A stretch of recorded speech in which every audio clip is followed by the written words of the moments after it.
ನಮಸ್ಕಾರ, ಇದು ನಿಮ್ಮ ಮಾಧ್ಯಮ ಅನೇಕ ವೆಬ್ ಸಂಭಾಷಣೆ ಬಿಚ್ಚಿಟ್ಟ ಬುತ್ತಿ. ಶ್ರೀ ಮುರಳಿಯವರು ಕನ್ನಡ ಚಿತ್ರರಂಗದ ಪ್ರತಿಭಾವಂತ ಯುವ ಹೀರೋಗಳಲ್ಲಿ ಒಬ್ರು. ಎಸ್ ನಾರಾಯಣ್ ಅವರ ಚಂದ್ರಚಕೋರಿ ಸಿನಿಮಾದ ಮೂಲಕ ಕನ್ನಡ ಚಿತ್ರರಂಗಕ್ಕೆ ಪಾದಾರ್ಪಣೆ ಮಾಡಿದಂತಹ ಇವರು ಆನಂತರ 23ಕ್ಕೂ ಹೆಚ್ಚು ಸಿನಿಮಾಗಳಲ್ಲಿ ಮುಖ್ಯ ಭೂಮಿಕೆಯಲ್ಲಿ ನಟಿಸಿದ್ದಾರೆ. ಚಂದ್ರಚಕೋರಿ, ಕಂಠಿ, ಯಶವಂತ್, ಮಿಂಚಿನ ಓಟ, ಶ್ರೀ ಕ್ಷೇತ್ರ ಆದಿಚುಂಚನಗಿರಿ, ಶ್ರೀ ಬಾಲಗಂಗಾಧರನಾಥ ಸ್ವಾಮಿ, ಉಗ್ರಂ, ರಥಾವರ, ಮಫ್ತಿ, ಬರಾಟೆ, ಮದಗಜ, ಇವರ ಇತ್ತೀಚಿನ ಬಗೀರ ಮುಂತಾದವು ಇವರ ಪ್ರಮುಖವಾಗಿರುವಂತಹ ಚಿತ್ರಗಳು. 2014ರಲ್ಲಿ ಬಿಡುಗಡೆಯಾದಂತಹ ಉಗ್ರಂ ಚಿತ್ರ ಕನ್ನಡ ಚಿತ್ರರಂಗದಲ್ಲಿ ಒಂದು ಸಂಚಲನವನ್ನ ಸೃಷ್ಟಿಸೋದ್ರ ಜೊತೆಗೆ ಪ್ರಶಾಂತ್ ನೀಲ್ ಅವರ ನಿರ್ದೇಶನಕ್ಕೆ ಒಂದು ಗರಿ ಮೂಡಿಸಿದಂತಹ ಚಿತ್ರ. ಅದರ ಜೊತೆಗೆ ಶ್ರೀ ಮುರಳಿ ಅವರ ನಟನಾ ವೃತ್ತಿಯಲ್ಲಿ ಈ ಸಿನಿಮಾ ಒಂದು ದೊಡ್ಡ ಮೈಲಿಗಲ್ಲಾಯಿತು ಅಂತಾನೆ ಹೇಳಬಹುದು. ಇವರ ನಟನಾ ಪ್ರತಿಭೆಗೆ ಇವರನ್ನ ಅರಸಿ ಹಲವು ಪ್ರಶಸ್ತಿ ಪುರಸ್ಕಾರಗಳು ಇವರನ್ನ ಅರಸಿ ಬಂದಿವೆ. ಇವರ ಎರಡನೇ ಚಿತ್ರ ಕಂಠಿಯಲ್ಲಿನ ಪಾತ್ರಕ್ಕೆ ಅತ್ಯುತ್ತಮ ನಟ ಕರ್ನಾಟಕ ರಾಜ್ಯ ಚಲನಚಿತ್ರ ಪ್ರಶಸ್ತಿ ದೊರೆತಿದೆ. ಹಾಗೆ ಉಗ್ರಂ ಚಿತ್ರಕ್ಕೆ ನಾಮನಿರ್ದೇಶನ ಅತ್ಯುತ್ತಮ ನಟನೆಗೆ ಫಿಲ್ಮ್ ಫೇರ್ ಪ್ರಶಸ್ತಿ ದೊರೆತಿದೆ. ಅತ್ಯುತ್ತಮ ನಟನೆಗಾಗಿ ಸೈಮಾ ಪ್ರಶಸ್ತಿ, ಮಫ್ತಿ ಚಿತ್ರದ ಪಾತ್ರಕ್ಕೆ ಕನ್ನಡ ವಿಭಾಗದಲ್ಲಿ ಅತ್ಯುತ್ತಮ ನಟನೆಗಾಗಿ ಕ್ರಿಟಿಕ್ಸ್ ಚಾಯ್ಸ್ ಬೆಸ್ಟ್ ಆಕ್ಟರ್ ಅನ್ನುವಂತಹ ಸೈಮಾ ಪ್ರಶಸ್ತಿ ಗೌರವಗಳು ಇವರಿಗೆ ದೊರೆತಿದೆ. ರೋರಿಂಗ್ ಸ್ಟಾರ್, ಮುರಳಿದೇವ್ ಮುಂತಾದ ಹೆಸರುಗಳು ಇವರಿಗೆ ಚಿತ್ರರಸಿಕರು ಇಟ್ಟಂತಹ ಹೆಸರುಗಳು. ಇವರ ತಂದೆ ಚಿನ್ನೇಗೌಡ್ರು ಪ್ರಖ್ಯಾತ ನಿರ್ಮಾಪಕರು. ಇವರ ಸಹೋದರ ವಿಜಯ ರಾಘವೇಂದ್ರ ಅವರು ಕನ್ನಡದ ಪ್ರಸಿದ್ಧ ನಟ. ಶ್ರೀ ಮುರಳಿ ಅವರ ಪತ್ನಿ ವಿದ್ಯಾ ಮುರಳಿ, ಮಗ ಅಗಸ್ತ್ಯ, ಮಗಳು ಅಥೀವ. ಪ್ರಖ್ಯಾತ ನಿರ್ದೇಶಕ ಪ್ರಶಾಂತ್ ನೀಲ್ ಅವರು ಇವರ ಭಾವ. ಸದಾ ಏನನ್ನಾದರೂ ಹೊಸದನ್ನ ಕೊಡಬೇಕು ಅಂತ ಸಾಹಸಕ್ಕೆ ಇಳಿಯುವಂತಹ, ಶ್ರಮಿಸುವಂತಹ ಕನ್ನಡ ಸಿನಿಮಾ ರಂಗದ ಪ್ರತಿಭಾವಂತ ನಟ ಶ್ರೀ ಮುರಳಿ ಅವರು ಇವತ್ತಿನ ನಮ್ಮ ಮಾಧ್ಯಮ ಅನೇಕ ವೆಬ್ ಸಂಭಾಷಣೆ ಬಿಚ್ಚಿಟ ಬುತ್ತಿಯ ಅತಿಥಿ. ಅವರೊಂದಿಗಿನ ಈ ಮಾತುಕತೆಗೆ ಮೊದಲನೇದಾಗಿ ನಿಮ್ಗೆಲ್ಲ ಪ್ರೀತಿಯ ಸ್ವಾಗತ. ಸರ್ ನಮಸ್ತೆ. ನಮಸ್ತೆ. ಹೇಗಿದ್ದೀರಾ? ನೀವು ಹೇಗಿದ್ದೀರಿ? ನಾನು ಚೆನ್ನಾಗಿದ್ದೀನಿ. ಧನ್ಯವಾದಗಳು ನಮ್ಮ ಕಾರ್ಯಕ್ರಮಕ್ಕೆ ಬಂದಿದ್ದಕ್ಕೆ ಮೊದಲನೇದಾಗಿ. Thank you so much. ನಿಮ್ಮ ಬಗ್ಗೆ, ನಿಮ್ಮ ನಟನ ವೃತ್ತಿಯ ಬಗ್ಗೆ, ನಿಮ್ಮ ಬದುಕಿನ ಬಗೆಗೆ ಒಂದಷ್ಟು ಮಾತಾಡೋಣ ಸರ್. ನಿಮ್ದು ಚಲನಚಿತ್ರಗಳಲ್ಲಿ ಸಂಪೂರ್ಣವಾಗಿ ತೊಡಗಿಸ್ಕೊಂಡಂತಹ ಕುಟುಂಬ, ಹಾಗೆ ರಂಗಭೂಮಿಯ ಜೊತೆಗೆ ಕೂಡ ಅವಿನಾಭಾವ ಸಂಬಂಧವನ್ನ ಹೊಂದಿದಂತಹ ಕುಟುಂಬ. ಈ ರೀತಿಯ ಒಂದು ಹಿನ್ನೆಲೆಯನ್ನ ಹೊಂದಿದಂತಹ ಕುಟುಂಬದಲ್ಲಿ ನಿಮ್ಮ ಬಾಲ್ಯ ಹೇಗಿತ್ತು ಅಂತ ನೆನಪಿಸ್ಕೊಳ್ಬಹುದಾ? ನಮ್ಮ ಬಾಲ್ಯ ಚೆನ್ನಾಗಿತ್ತು. ನಮ್ಮ ಬಾಲ್ಯದಲ್ಲಿ ನಾವು ಫಸ್ಟ್ ಆಫ್ ಆಲ್ ಇದರಲ್ಲೆಲ್ಲ ಈ ಥರ ಒಂದು ಫ್ಯಾಮಿಲಿ ಇದ್ದೀವಿ ಅನ್ನೋ ಐಡಿಯಾ, ಅದ್ರ ಗಂಧ ಸಹ ನಮಗಿರಲಿಲ್ಲ. ಮಕ್ಳಿಗೇನು ಗೊತ್ತು? ಮಕ್ಳಿಗೆ ತಿನ್ನೋಕೆ ಗೊತ್ತು, ಮಕ್ಳಿಗೆ ಓಡಾಡೋಕೆ ಗೊತ್ತು, ಆಟಾಡೋಕೆ ಗೊತ್ತು, ಆ್ಯಂಡ್ ಸಿನಿಮಾ ಬಂದಾಗ ಸಿನಿಮಾ ನೋಡೋಕೆ ಗೊತ್ತು, ಗೋಳಿ ಕಳೋಕೆ ಗೊತ್ತು. ನಾವು ಹೀಗೆ ಬೆಳೆದಿದ್ದು. ಆವಾಗೆಲ್ಲ ನಮ್ಮ ಚಿಕ್ಕ ಮಕ್ಕಳಾಗಿದ್ದಾಗ ನಮಗೆ ನಮ್ಮ ಲೋಕನೇ ನಮ್ಮ ಫ್ಯಾಮಿಲಿ. ಡಾಕ್ಟರ್ ರಾಜ್ಕುಮಾರ್ ಅವರು, ನಮ್ಮ ದೊಡ್ಡ ಮಾಮ, ಅವರ ಸಿನಿಮಾಗಳನ್ನ ನೋಡೋದು. ತದನಂತರ ಶಿವರಾಜ್ ಕುಮಾರ್, ಶಿವಣ್ಣಮ್ಮನ ಸಿನಿಮಾಗಳನ್ನ ನೋಡೋದು. ರಾಘುಮಮ್ಮ, ಅಪ್ಪಮಮ್ಮ, ಈ ಥರ. ಅಪ್ಪಮಮ್ಮ already was a very young artist, child artist ಆಗಿ ಅವರು ಬಹಳ ಹೆಸರು ಮಾಡಿದರು. ಸೊ ಬರೀ ಇವ್ರ ಸಿನಿಮಾಗಳನ್ನೇ ನೋಡೋವು. ತದನಂತರ ಶಂಕರ್ ನಾಗ್ ಅಂಕಲ್ಲು, ಅಂಬಿಮಮ್ಮ, ರವಿಚಂದ್ರನ್ ಅವರು, ವಿಷ್ಣುಮಮ್ಮ, ಈ ಥರ ಎಲ್ಲ ಸಿನಿಮಾಗಳನ್ನ ನೋಡ್ಕೊಂಡ್ಬಂದ್ವಿ. ಇದರ ನೋಡ್ಬೇಕಾದ್ರೂ ನಾವು ಇಂಥ ಒಂದು ದೊಡ್ಡ ಫ್ಯಾಮಿಲಿ, ಆ್ಯಂಡ್ ನಾವಿಷ್ಟೊಂದು ಸಿನಿಮಾಗಳು, ಡಾಕ್ಟರ್ ರಾಜ್ಕುಮಾರ್ ಅವರು ಅಂದರೆ ಹಾಗೆ ಹೀಗೆ, ಅದು ಯಾವುದೂ ಯಾರೂ ನಮಗೆ ಹೇಳ್ಕೊಡೋದಾಗಲಿ, ಆ ಒಂದು ಭಯಪಡಿಸೋದಾಗಲಿ, ನೀವು ಹೀಗಿರಬೇಕು ಹಾಗಿರ್ಬೇಕಂತ ತಿಳಿಸಿದ್ದಾಗಲಿ ಬಹುಶಃ ನನಗೆ ಜ್ಞಾಪಕನೇ ಇಲ್ಲ. ಯಾರೂ ನಮಗದನ್ನು ಕಲಿಸ್ಲಿಲ್ಲ, ಅದನ್ನು ಹೇಳಲೂ ಇಲ್ಲ. ಯಾಕಂದರೆ ನಮ್ಮನ್ನೆಲ್ಲ ಬಹಳ ಮನುಷ್ಯತ್ವದಿಂದ ಬೆಳೆಸಿದ್ರು. ಆಡಂಬರ, ಆಸ್ತಿ, ಅಂತಸ್ತು, ಅಹಂಕಾರ, ದುರಹಂಕಾರ ಇದು ಯಾವುದು ನಮಗೆ ಗೊತ್ತಿಲ್ಲ. ಅದೇನು ಅಂತಲೂ ನಮಗೆ ಗೊತ್ತಿಲ್ಲ ಬೇಸಿಕಲಿ. ಸೊ ನಮ್ಮನ್ನು ಆ ಥರ ಬೆಳೆಸಿದ ರೀತಿ ಅಂತ ನೋಡಿದಾಗ ನಮ್ಮ ಸಂಸಾರದಲ್ಲಿ, ನಮ್ಮ ಫ್ಯಾಮಿಲಿ, ನಾವೆಲ್ಲರೂ ಬಹಳ ಮುಗ್ಧರಾಗೆ ಬೆಳೆದ್ವಿ, ಮುಗ್ಧರಾಗೇ ಇದ್ವಿ. ಆ್ಯಂಡ್ ಎಷ್ಟು ಬೇಕೋ ಅಷ್ಟು ತಿಳ್ಕೊತಾ ಇದ್ವಿ, ಯಾವುದು ಬೇಡವೋ ಅಷ್ಟು ತಲೆ ಕೆಡಿಸ್ಕೊತಾ ಇರಲಿಲ್ಲ. ಸೊ ಹಾಗಿದ್ವಿ, ಹಾಗೇ ಇದ್ದೀವಿ, ಈಗಲೂ ಸಹ ಹಾಗೇ ಇದ್ದೀವಿ ಅಂತ ಅಂದ್ಕೊಂಡಿದ್ದೀನಿ. ಒಂದು ಮಾತು ನೀವು ಹೇಳಿ ತುಂಬ ಇಂಪಾರ್ಟೆಂಟ್ ಅನಿಸ್ತು. ಈ ಥರದ ಒಂದು ಕುಟುಂಬದ ನಡುವೆ ನೀವು ಬೆಳೆದ್ರೂ ಬಹಳ ಮುಗ್ಧರಾಗಿ ಬೆಳೆದ್ವಿ ಅಂತ ನೀವು ಹೇಳಿದ್ರಿ. ಇವತ್ತು ಆ ಮುಗ್ಧತೆ ಎಷ್ಟೊಂದು ಇಂಪಾರ್ಟೆಂಟ್ ಅಂತ ಹೇಳಿದ್ರೆ ಪ್ರತಿಯೊಬ್ಬರು ಅಳವಡಿಸ್ಕೊಳ್ಬೇಕು. ಯಾಕಂದರೆ ಒಂದ್ ಸ್ವಲ್ಪ ಒಂದೇನೋ ಫ್ಯಾಮಿಲಿ ಬ್ಯಾಕ್ಗ್ರೌಂಡ್ ಏನೋ ಇದ್ದ ತಕ್ಷಣ ಯೋಚನೆಗಳು ನಡವಳಿಕೆಗಳೇ ಬೇರೆ ರೀತಿ ಇರುತ್ತೆ. ಅಂದ್ರೆ ನಿಮ್ಮನ್ನ ಮುಗ್ಧರಾಗಿ ಬೆಳೆಸಿದ್ರು ಮತ್ತೆ ಬೆಳೆದ್ವಿ ಅನ್ನೋಂಥದ್ದು ಬಹುಶಃ ಬೆಳೆಯೋರಿಗೆ ಬೆಳೆಸೋರಿಗೆ ಒಂದು ದೊಡ್ಡ ಮೆಸೇಜ್ ಅಂತ ನನ್ಗನ್ಸುತ್ತೆ. ನಿಮ್ಮ ತಂದೆ ತಾಯಿಯ ಬಗ್ಗೆ, ನಿಮ್ಮ ಕುಟುಂಬ, ನಿಮ್ಮ ಬಾಲ್ಯದ ದಿನಗಳನ್ನ ನೆನಪು ಮಾಡ್ಕೊಳ್ಬಹುದಾ? ರಾಜಾಜಿನಗರ್ ಮನೆ, ಆ ಮನೆ 30-40 ಸೈಟಲ್ಲಿ ಇದ್ದಂಥ ಪುಟ್ಟ ಮನೆ. ಆ ಮನೆಯಲ್ಲಿ ನಾವು ಬೆಳೆದದ್ದು. ರಾಜನಗರ ಎದುರುಗಡೆ ಒಂದು ಪಾರ್ಕ್ ಇತ್ತು, ಬಹಳ ಚೆನ್ನಾಗಿತ್ತು. ಆವಾಗ್ಲೂ ನಾನು ಆಗಲೇ ಹೇಳಿದಾಗ ಯಾಕೆ ನಮ್ಮನ್ನ ಮುಗ್ಧರಾಗಿ ಬೆಳೆಸಿದ್ರು ಅನ್ನೋದು ನಮಗೆ ಇತ್ತೀಚೆಗೆ ಅರ್ಥ ಆಗಿದ್ದು. ಒಳ್ಳೇದಾಯಿತು ನಮಗದು ಹಾಗೆ ಬೆಳೆದಿದ್ದು ಅಂತ. ಸಿಕ್ಕಾಪಟ್ಟೆ ಹೊಡೆಯೋರು ನಮ್ಮಪ್ಪ, ತಪ್ಪು ಮಾಡಿದ್ರೆ ಬಹಳ ಕೋಪಿಷ್ಟ ನಮ್ಮಪ್ಪ. ನಮ್ಮಮ್ಮ ತುಂಬ ಮುಗ್ಧಳು. ನಮ್ಮಮ್ಮ ಬೈತಿರ್ಲಿಲ್ಲ, ಹೊಡಿತಿರ್ಲಿಲ್ಲ. ಯಾವತ್ತೋ ಒಂದಿನ ಹೊಡೆದಿದ್ದು, ಅದು ಯಾಕೆ ಹೊಡೆದ್ನೋ ಬೇಡವೋ ಅಂತ ಹೊಡೆದ್ರು ನನ್ನನ್ನು. ಅದಾದಮೇಲೆ ನಮ್ಮ ಅಪ್ಪಾಜಿ ನಮ್ಮನ್ನು ಹಾಗೆ ಬೆಳೆಸಿದ್ರು. ವಿದ್ಯಾಭ್ಯಾಸ ಹಾಗೂ ಯೋಗ ಹಾಗೂ kung fu, karate, taekwondo, martial arts and ಸಂಗೀತ, Hindustani, Karnataka, light music and film songs and ಭಾವಗೀತೆ, ಭಕ್ತಿಗೀತೆಗಳು. ಆಮೇಲೆ ನಮ್ಮ ಮಾಮನ ಹಾಡುಗಳು, ಭಕ್ತಿಗೀತೆಗಳು, ಅವರು ಹಾಡಿದ್ದಂಥ ಎಲ್ಲ ಹಾಡುಗಳನ್ನೂ ಕೇಳಿದ್ದೀವಿ, ಎಲ್ಲ ಹಾಡುಗಳನ್ನೂ ಕೇಳ್ತಾ ಇರ್ತೀವಿ, ಈಗಲೂ ಕೇಳ್ತೀವಿ. ಸೊ ಈ ಥರನೇ ಇದ್ದಿದ್ದು. ಇನ್ನು ನಮ್ಮ ಅಪ್ಪಾಜಿ ಅಮ್ಮ ಅಂತೂ ನಮಗೆ ಅದೇ ನಾನು ಹೇಳ್ದಂಗೆ ಆಡಂಬರೆಲ್ಲ ತೋರಿಸ್ತಿರಲಿಲ್ಲ. ಅಮ್ಮ ಒಂಥರ ನಾವು ನಮ್ಮದೊಂದು ಸೆಲೆಬ್ ಲೈಫ್ ಅಂತಲೇ ನಮಗೆ ಗೊತ್ತಿರಲಿಲ್ಲ. ಇಂಥ ಆ್ಯಕ್ಟರ್ಸ್ ಫ್ಯಾಮಿಲಿ, ನಾವು ಹೀಗಿರಬೇಕು, ಹಾಗಿರಬೇಕು, ಈ ಥರ ಬಟ್ಟೆ ಹಾಕಬೇಕು, ಅದೆಲ್ಲ ಏನು ಗೊತ್ತೇ ಇರಲಿಲ್ಲ ನಮಗೆ. ಬಟ್ಟೆ ಯಾವಾಗ ಕೊಡ್ಸೋರು ಬಟ್ಟೆ ಹಾಕೊಳ್ಳೋದು, ಬಟ್ಟೆ ಕೊಡಿಸಲ್ಲ ಅಂದರೂ ನೋ ಪ್ರಾಬ್ಲಮ್, ಏನು ತೊಂದರೆ ಇಲ್ಲ. ಆ್ಯಂಡ್ ಕಾರ್ ಇಲ್ಲ ಅಂದ್ರೆ ಆಟೋಲೆಲ್ಲ ಓಡಾಡಿದ್ದೀವಿ. ಆಟೋಲ್ ಓಡಾಡಿಸಿದ್ದಾರೆ. ಆ್ಯಂಡ್ ಬಸ್ಸಲ್ಲಿ ಓಡಾಡೋವು. ಇವಾಗ ಶಿವಮೊಗ್ಗ ಹೋದಾಗ ಬಸ್ಸಲ್ಲಿ ಹೋಗಿದ್ದೀನಿ, ಸಾಲಿಗ್ರಾಮಕ್ಕೂ ಬಸ್ಸಲ್ಲಿ ಹೋಗಿದ್ದೀನಿ. ನಮ್ಮ ತಂದೆ ಊರದು ಸಾಲಿಗ್ರಾಮ. ಸೊ ಒಂದು ಬಹಳ ಮುಗ್ಧರಾಗೆ ಬೆಳೆದ್ವಿ. ನಮಗೆ ಆಡಂಬರ ಅಂದರೆ ಏನು ಅಂತಲೇ ಗೊತ್ತಿಲ್ಲ. ಸೊ ಆ ಥರ ಬ್ಯೂಟಿಫುಲ್, ಎಲ್ಲರ ಥರ ನಮ್ಮದು ಒಂದು ನಾರ್ಮಲ್ ಲೈಫ್, ನಾರ್ಮಲ್ ಸ್ವೀಟಾಗಿ ಬೆಳೆದ್ವಿ. ಬಟ್ ವಿದ್ಯಾಭ್ಯಾಸ ಎಲ್ಲ ಬಹಳ ಸ್ಟ್ರಿಕ್ಟ್ ಆಗಿತ್ತು ನಮಗೆ. ಸರಿಯಾಗಿ ಬಾರಿಸೋರೆ ನಮ್ಮಪ್ಪ, ಸರಿಯಾಗಿ ಕೊಟ್ಟವ್ರೆ. ಇಲ್ಲಿ ಪಾದಗಳಿಗೆ, ಬೆನ್ನಿಗೆ, ಕಪಾಲಕ್ಕೆ, ಕಿವಿಂಗ್ ಅಂದ್ಬಿಡೋರು. ತೊಡೆ ಇದು ಒಳಶುಂಠಿ ಅಂತಾರೆ, ಹಿಂಗೆ ಅನ್ಕೊಂಡು ತೊಡೆ ಸಂದಿದ್ರಿ, ತೊಡೆ ಗ್ಯಾಪಲ್ಲಿ ಹಿಂಗೆ ಹಿಡ್ಕೊಂಡು ಹಿಂಗೆ ಅಮುಕ್ತ ಅಂದ್ರೆ ಪ್ರಾಣ ಹೋದಂಗೆ ಆಗೋದು ನಮಗೆ. ಪ್ರಾಣ ಹೋದಂಗೆ ಮಾಡ್ತೀಯಾ ಅಂತ ಹಿಂಗೆ ಹಿಡ್ಕೊಂಬಿಡೋರು. ನಾನು ಇದೇ ನಮ್ಮಪ್ಪ ಹಿಂಗೆ ಆಡ್ತಾರೆ ಅಂದ್ಬಿಟ್ಟು ಭಲೆ ಪೋಲಿ. ಆದರೆ ನಾನು ಭಲೆ ತರಲೆ. ನನಗೆ ಯಾವ್ದು ಇಷ್ಟನೋ ಅದನ್ನೇ ಮಾಡ್ತಿದ್ದೆ ಮುಂಚೆಯಿಂದನು. ನನಗೆ ಇಷ್ಟ ಬಿಲ್ದಿರೋದನ್ನ ಯಾರೋ ಫೋರ್ಸ್ ಮಾಡಿದ್ರು ಅಂತ ನನಗೆ ಮಾಡೋ ಅಭ್ಯಾಸನೇ ನನಗೆ ಗೊತ್ತೂ ಇಲ್ಲ ಅದೇನು ಅಂತ. ಸೊ ಹಾಗಾಯಿತು ನಮ್ಮ ಲೈಫು. ಆ್ಯಂಡ್ ಚೆನ್ನಾಗಾಯಿತು, ಅದೆಲ್ಲ ಚೆನ್ನಾಗೇ ಆಯಿತು ಅಂತ ಅನ್ಕೋತೀನಿ ನಾನು. ಸರಿಯಾಗಿ ಬಿದ್ದಿದೆ, ಓಹೋ ಸರಿಯಾಗಿ ಬಿದ್ದಿದೆ. ಬಟ್ ಎಲ್ಲಿ ನನಗೆ ಬಹಳ ಇಷ್ಟವಾಗ್ತಿತ್ತು ಅಂದರೆ, ನಮ್ಮ ತಂದೆ ಏನೇ ಮಾಡಿದ್ರು at the end of the day ನಮಗೆ ಗೊತ್ತಿದ್ದು ಗೊತ್ತಿಲ್ಲದಿರೋ ಹಾಗೆ ಒಂದು ಪ್ರೀತಿ ಕೊಡೋರು, ಒಂದು ಪ್ರೀತಿ ತೋರಿಸೋರು. ಅದು ಒಂದು ಹಗ್ಗಾಗಿರ್ಬೋದು, ಅಥವಾ ನಮ್ಮ ಹೆಗಲ ಮೇಲೆ ಕೈ ಹಾಕೋ ರೀತಿ ಆಗಿರ್ಬೋದು, ಅಥವಾ ನಮ್ಮನ್ನೆಲ್ಲೋ ಕರೆಸ್ಕೊಂಡು ಒಂದಷ್ಟು ಒಳ್ಳೆ ಬುದ್ಧಿ ಮಾತುಗಳು ಹೇಳೋ ರೀತಿ ಆಗಿರ್ಬೋದು. ಬಹುಶಃ ಅದೆಲ್ಲ ನಮಗೆ ಬಹಳ ಕೌಂಟ್ ಆಯಿತು ಅಂತ ನಾನು ಅನ್ಕೊತೀನಿ. ಅವ್ರು ಬೈದರು ಅಂತ ನಾವು ಕೋಪಿಸ್ಕೊಂಡು ಮುನಿಸ್ಕೊಂಡ್ಬಿಡ್ತಿರ್ಲಿಲ್ಲ. ಮುನಿಸ್ಕೊಂಡಿದ್ರು ಬಂದ್ಬಿಟ್ಟು ಅದನ್ನೇ ಹೇಗೆ ಅವರು ಚೇಂಜ್ ಮಾಡೋರು ಅನ್ನೋದು, ಆ ಗುಣ ನನಗೆ ನಮ್ಮ ಅಪ್ಪಾಜಿಲಿ ಬಹಳ ಇಷ್ಟ. ನನಗೆ ಎಷ್ಟೊಂದು ಸಲ ನಮ್ಮ ವ್ಯಕ್ತಿತ್ವವನ್ನ ರೂಪಿಸ್ಕೊಳ್ಳಲು, ಎಷ್ಟೊಂದು ಸಲ ಅಲ್ಲ ಬಹಳ ಸಲ ನಮ್ಮ ವ್ಯಕ್ತಿತ್ವವನ್ನ ರೂಪಿಸ್ಕೊಳ್ಳುವಲ್ಲಿ ನಮ್ಮ ತಂದೆ ತಾಯಿಯರ ಪಾತ್ರ ಬಹಳ ಇರುತ್ತೆ. ಅಂದ್ರೆ ಅವರ ನಡವಳಿಕೆಯಿಂದ, ನಾವು ವರ್ತನೆಯಿಂದ ಬಹಳ ತಗೊಂಡಿರ್ತೀವಿ, ಕಲ್ತಿರ್ತೀವಿ. ಒಂದೊಂದ್ಸಲ ಎಷ್ಟೋ ಸಲ ಒಂದು 80% ನಾವು ಅವರ ಗ್ರೂಪ್ಗೊಳ್ತೀವಿ ಅನ್ಸುತ್ತೆ ವಯಸ್ಸಾಗ್ತಾ ಆಗ್ತಾ. ನಿಮ್ಗದ್ ಸತ್ಯ ಅನ್ಸುತ್ತಾ? ಬಹುಶಃ ಕೆಲವು ವಿಷಯಗಳು ಮಾತ್ರ ತಗೋತೀವಿ. ನಮಗೆ ಬುದ್ಧಿ ಅಂತ ಬಂದಾಗ ಯಾವ್ದು ಬೇಕೋ ಅದನ್ನ ಮಾತ್ರ ಅಳವಡಿಸ್ಕೋತೀವಿ. ಅವರು ಬೆಳೆದ ರೀತಿ ಬೇರೆ, ಅವರು ನೋಡಿರೋ ಕಥೆಗಳು ಬೇರೆ, ಅವ್ರು ನಡ್ಕೊಂಡು ಬಂದಂಥ ದಾರಿ ಬೇರೆ ಆಗಿರುತ್ತೆ. ಜನ್ರೇಷನ್ ಬದಲಾದಂಗೆ ನಮ್ಮ ದಾರಿ, ನಾವು ನೋಡೋ ರೀತಿ, ನಾವು ಅನುಭವಿಸಿದಂಥ ಪಡೋವಂಥ ಕಷ್ಟಗಳಾಗಿರ್ಬೋದು, ನೋಡೋ ವಿಷಯಗಳಾಗಿರ್ಬೋದು, ನಮಗೆ ಬೇರೆ ಥರ ಬಂದಿರುತ್ತೆ. ಸೊ ಅದನ್ನೇ ಹೇಳ್ತೀವಲ್ಲ, ಇವಾಗ ಲೆಜೆಂಡ್ಸ್ ಆಗಿರಲಿ, ತಿಳಿದಿರೋರಾಗಿರಲಿ, ವಿದ್ಯಾವಂತರು, ಬುದ್ಧಿವಂತರು, ಸಾಧಕರಿಂದ ನಾವೇನು ಕಲ್ತ್ಕೋತೀವಿ?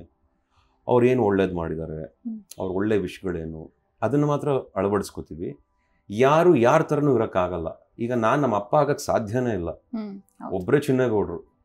ಸೊ ಒಬ್ಬನೇ ಶ್ರೀಮುರಳಿ ಚಿನ್ನೇಗೌಡರಿಗೆ. ಮಕ್ಕಳು 3 ಜನನೇ ಇರ್ಬೋದು, ಬಟ್ ಶ್ರೀಮುರಳಿ ಅನ್ನೋ ಮಗ ಒಬ್ಬನೇ ತಾನೆ. ಸೊ ಹಾಗಾಗಿ ನನ್ನದೇ ಆದಂಥ ಆಲೋಚನೆಗಳು, ವಿಷಯಗಳು, ನಂಬಿಕೆ, ನೋಡೋ ದೃಷ್ಟಿ, ಇಷ್ಟಪಡೋ ರೀತಿ ಎಲ್ಲ ನನ್ನದೇ ಆದಂಥ ಇರುತ್ತಲ್ಲ. ಸೊ ಐ ಥಿಂಕ್ ಕೆಲವುದನ್ನ ತಗೋತೀವಿ, ಕೆಲವುದನ್ನ ಅರ್ಥ ಮಾಡಿಕೊಂಡು ಅಳವಡಿಸ್ಕೋತೀವಿ ಅನ್ಸುತ್ತೆ. ನಿಮ್ಮ ಶಾಲೆ ಪ್ರಾಥಮಿಕ ಓದು ನಡೆದದ್ದು ಎಲ್ಲಿ? ನಾನು ಬಹಳ ಒಳ್ಳೆ ಸ್ಟೂಡೆಂಟ್. ನನ್ನನ್ನು 3 ಸ್ಕೂಲಲ್ಲಿ 3 ಪ್ರಿನ್ಸಿಪಲ್ಲು, 3 ವೆರೈಟಿ ಟೀಚರ್ಸ್ ನನ್ನನ್ನು ನೋಡಬೇಕಾಗಿತ್ತು ಅಂತ ನೇಚರ್ ಬಹುಶಃ ಎಕ್ಸ್ಪೆಕ್ಟ್ ಮಾಡ್ತೇನೋ ನನಗೆ ಗೊತ್ತಿಲ್ಲ. ಯಾಕಂದರೆ ಪೂರ್ಣಪ್ರಜ್ಞಲ್ಲಿ ಓದ್ಬೇಕಾದ್ರೆ ಬೇರೆ ಸ್ಕೂಲ್ಗೆ ಹೋಗಪ್ಪ ಅಂತ ಕಳಿಸ್ಕೊಟ್ರಂಗಿತ್ತು. ಆವಾಗ ನಾಗಸೇನಾಗಿ ಹೋದೆ. ನಾಗಸೇನೆಯಿಂದ ನಮ್ಮ ಅಕ್ಕ ಬಾ ಈ ಸ್ಕೂಲ್ಗೆ ಅಂತ MS ಕಿಶೋರ್ ಕೇಂದ್ರಗೆ ಹಾಕಿ ತುರುಕ್ದಂಗಿತ್ತು. ಅಲ್ಲಿ ಹೋದೆ. 3 ಸ್ಕೂಲ್ ಆಗೋಯ್ತು. ಫ್ರೆಂಡ್ಸ್ ಎಲ್ಲ ಕಂಟಿನ್ಯೂಸ್ ಆಗಿ ಸಿಗಲಿಲ್ಲ. ಬಹಳ ತರಲೆ ಬೇರೆ. ನಮ್ಮ ಅಕ್ಕ ನೀನು 10th ಸ್ಟ್ಯಾಂಡರ್ಡ್ ಪಾಸ್ ಆಗ್ತೋ ಇಲ್ಲೋ ಅಂದ್ಬಿಟ್ಟು ನಾಗಸೇನೆಯಿಂದ MS ಕಿಶೋರ್ ಕೇಂದ್ರಗೆ ಹಾಕ್ಬಿಟ್ಲು ನಮ್ಮ ಅಕ್ಕ. ಅದ್ರ ಬಗ್ಗೆ ನನಗೆ ಇನ್ನೂ ಕೋಪ ಇದೆ. ನನಗೆ ತುಂಬ ಒಳ್ಳೆ ಫ್ರೆಂಡ್ಸ್ ಇದ್ರು ನಾಗಸೇನಲ್ಲಿ. ಅವ್ರನ್ನೆಲ್ಲ ಈಗಲೂ ಮಿಸ್ ಮಾಡ್ತೀನಿ ನಾನು. ಬಟ್ ಏನು ಮಾಡೋದು, ಟೈಮ್ ಪ್ರಕಾರ ಮುಂದಕ್ಕೆ ಹೋಗ್ಬೇಕಲ್ಲ, ಬಂದ್ಬಿಟ್ಟೆ. ಸೊ 1st ಸ್ಟ್ಯಾಂಡರ್ಡಿಂದ 3rd ಸ್ಟ್ಯಾಂಡರ್ಡ್ ತನಕ ಪೂರ್ಣಪ್ರಜ್ಞ. ನಾಗಸೇನಲ್ಲಿ 7th ಸ್ಟ್ಯಾಂಡರ್ಡ್ ತನಕ ಓದಿದೆ. ಇನ್ನು MS ಕಿಶೋರ್ ಕೇಂದ್ರದಲ್ಲಿ 8th, 9th, 10th ಓದಿದೆ. ಇಷ್ಟಾದ್ರೂ ನಾನು ಏನು ಪಡ್ಕೊಂಡೆ ನನ್ನ ಬಾಲ್ಯದ ಸ್ಕೂಲ್ ದಿನಗಳಲ್ಲಿ ಅಂದರೆ ಒಳ್ಳೊಳ್ಳೆ ಟೀಚರ್ಸು, ಮೇಡಮ್, ಮಿಸ್ ಎಲ್ಲ ಇದ್ರು. ಆಮೇಲೆ ಆ ಸಮಯದಲ್ಲಿ ಸಿಗ್ದಂಥ ಒಳ್ಳೊಳ್ಳೆ ಫ್ರೆಂಡ್ಸು, ಅವ್ರಗಳ ಜೊತೆ ಕಳೆದಂಥ ಕೆಲವು ದಿನಗಳು. ನನ್ನ ಸರ್ಕಲ್ ಚೆನ್ನಾಗಿತ್ತು, ನನ್ನ ಫ್ರೆಂಡ್ ಸರ್ಕಲ್. ಒಬ್ಬ ತುಂಬ ಚೆನ್ನಾಗಿ ಓದೋನಿದ್ದ, ಒಬ್ಬ ತರಲೆ ಇದ್ದ, ಒಬ್ಬ ತುಂಬ ಸ್ಟ್ರಿಕ್ಟು, ಅವನು ಏನೇನು ಮಾಡಿದ್ರು ತುಂಬ ಸ್ಟ್ರಿಕ್ಟ್ ಆಗಿದ್ದ. ಇನ್ನೊಬ್ಬ ನನ್ನನ್ನು ಅರ್ಥ ಮಾಡಿಕೊಂಡು ಅವನು ತರಲೆ ಆಗ್ಬೇಕಂತ ಇದ್ದ, ಬಟ್ ಅವನಿಗೆಲ್ಲ ಆಗ್ತಿರ್ಲಿಲ್ಲ.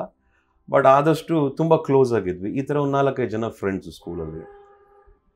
ಆ್ಯಂಡ್ ದಿನ ನನ್ನ ಕಸಿನ್ ನನ್ನನ್ನು ಡ್ರಾಪ್ ಮಾಡೋರು 1st ಸ್ಟ್ಯಾಂಡರ್ಡ್ 3rd ಸ್ಟ್ಯಾಂಡರ್ಡ್ ತನಕ. ಯಮಹಾ ಬೈಕಲ್ಲಿ, RX ಬೈಕಲ್ಲಿ ಹೋಗುವೆ.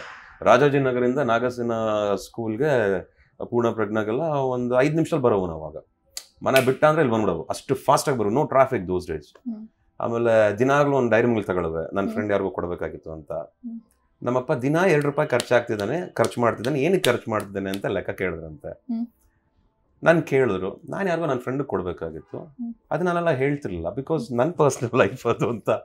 ಬಹುಶಃ 3rd, 4th ಸ್ಟ್ಯಾಂಡರ್ಡಲ್ಲೆಲ್ಲ ನಾನು ಯೋಚನೆ ಮಾಡ್ತಿದ್ದೆ ಆ ಥರ. ಓದೋದ್ರಲ್ಲಿ 1st ರ್ಯಾಂಕ್ಗಿಂತ ಅದ್ರ ಮೇಲ್ಗಡೆ ಇರೋ ನಂಬರ್ ನಮ್ಮದು ಆ್ಯಕ್ಚುಲಿ. ಬಟ್ ಫ್ರೆಂಡ್ಸ್, ಕಲ್ಚರಲ್ ಕಮಿಟಿಲೆಲ್ಲ ನಂಬರ್ 1. ಸ್ಪೋರ್ಟ್ಸ್ ಎಲ್ಲ I use to grab prizes, running race or karate, kung fu and any sort of sports. I was very good ನನ್ನ ಸ್ಕೂಲ್ ಡೇಸಲ್ಲಿ. ಆ್ಯಂಡ್ ಇನ್ನು ದಟ್ಸ್ ವಾಟ್. ಕಲ್ಚರಲೆಲ್ಲ ಭಾಳ ಚೆನ್ನಾಗಿದೆ. ಹಾಡುವೆ, ಡ್ಯಾನ್ಸ್ ಮಾಡುವೆ. ಓದೋದ್ರಲ್ಲಿ ನಮ್ಮ ಟೀಚರ್ಸ್ ಕೆಲವರು ಬೈದ್ರು, ಏನೋ ಬಿಡೋ ನೀನು, ಅಟ್ಲೀಸ್ಟ್ ಚೆನ್ನಾಗಿ ಹಾಡ್ತೀಯಾ, ಮಾನ ಮರ್ಯಾದೆ ಉಳಿಯುತ್ತೆ ನಮ್ಮದು, ನೀನು ಸ್ಕೂಲ್ಗೆ ಹಾಕೊಂಡಿದ್ದಕ್ಕೆ ಅವರು ಸರಿ ಬಾ ಇದನ್ನವರು ಚೆನ್ನಾಗಿ ಆಡು ಅಂತ ತುಂಬ ಜನ ಪ್ರಮೋಟ್ ಮಾಡಿದ್ದಾರೆ, ನನ್ನನ್ನು ಸಪೋರ್ಟ್ ಮಾಡಿದ್ದಾರೆ. ನಾನು ಆ ಟೀಚರ್ಸ್ಗೆಲ್ಲ ಥ್ಯಾಂಕ್ಸ್ ಹೇಳ್ತೀನಿ. ನಾಗವೇಣಿ ಮ್ಯಾಮ್ ಅನ್ಸುತ್ತೆ, Nagalakshmi ma'am, Nagaveni ma'am and Leelavati ma'am head mistress MS Kishore ಕೇಂದ್ರಲ್ಲಿ. ಇನ್ನು ನಾಗಸೇನಲ್ಲಿ ರೀಟಾ ಮ್ಯಾಮ್ ಅಂತ ಇದ್ರು. ಆಮೇಲೆ ಪ್ರಿನ್ಸಿಪಲ್ ಭಾಳ ಫೇವ್ರೇಟು, ಪ್ರಿನ್ಸಿಪಲ್ ಸರ್. ಕೆಲವ್ರ ಹೆಸರುಗಳನ್ನ ಮಿಸ್ ಮಾಡ್ತಾ ಇದ್ದೀನಿ. ಹಾಗೆ ಹಲವಾರು ಜನ ನನ್ನ ವೃತ್ತಿಲಿ, ನನ್ನ ಜೀವನದಲ್ಲಿ, ನನ್ನ ಬೆಳವಣಿಗೆಗೆ, ನನ್ನ ಆಗು ಹೋಗುಗಳಿಗೆ ಅವ್ರದ್ದೇ ಆದಂಥ ಕೊಡುಗೆ ಬಹಳ ಇದೆ ಅಂತ ಹೇಳಕ್ಕೆ ಇಷ್ಟಪಡ್ತೀನಿ. ನಾನು ಸುಮ್ಮನೆ ಶ್ರೀಮುರಳಿ ಆಗಿಲ್ಲ, ಅವರೆಲ್ಲ ಸೇರಿ ನನ್ನನ್ನು ಶ್ರೀಮುರಳಿ ಮಾಡಿರೋದು ಅಂತ ಹೇಳಕ್ಕೆ ಇಷ್ಟಪಡ್ತೀನಿ. ಸರ್ವಜ್ಞನೆಂಬುವನು ಗರ್ವದಿಂದ ಆದವನೇ, ಸರ್ವರೊಳೊಂದೊಂದು ವಿದ್ಯೆ ಕಲಿತು ವಿದ್ಯದ ಪರ್ವತವೇ ತಾನಾದ ಸರ್ವಜ್ಞ ಅಂತ ಎಲ್ರಿಂದಾನು ತಗೊಂಡಿರೋಂಥದ್ದು ಅಂತ. ಅಫ್ಕೋರ್ಸ್ ಐ ಥಿಂಕ್ ಆವಾಗಲೇ ಅನ್ಸುತ್ತೆ, ಯಾರು ತಾನಾಗೆ ಅವನಾಗವನೇ ಅವಳಾಗವಳೆ ಏನೂ ಮಾಡಬಹುದು ಅನ್ನೋ ಆಲೋಚನೆ ತಪ್ಪು ಅಂತ ಅನ್ಸುತ್ತೆ. ಆದ್ರೆ ಅದನ್ನ ಹೇಳ್ಕೊಳಕ್ಕೂ ಒಂದು ಒಳ್ಳೆ ಮನಸ್ಥಿತಿ ಇರಬೇಕು. ನಾನು ಎಲ್ರಿಂದ ತಗೊಂಡೆ ಅಂತ ಹೇಳ್ಕೊಳ್ಳೋದಕ್ಕೂ ನಮ್ಮೊಳಗಡೆ ಒಳ್ಳೆ ಮನಸ್ಥಿತಿ ಇದ್ರೆ ಮಾತ್ರ ಹೇಳ್ಕೊಳಕ್ ಸಾಧ್ಯ ಆಗೋ ಅನ್ಸುತ್ತೆ. Acceptance of reality is something which everybody should accept in life ಅಂತ ನಾನು ಅನ್ಕೊಂತೀನಿ. ಹೇಳೋದ್ರಲ್ಲಿ ತಪ್ಪಿಲ್ಲ ಅನ್ನೋದು ನಾನು ಅನ್ಕೊಂತೀನಿ.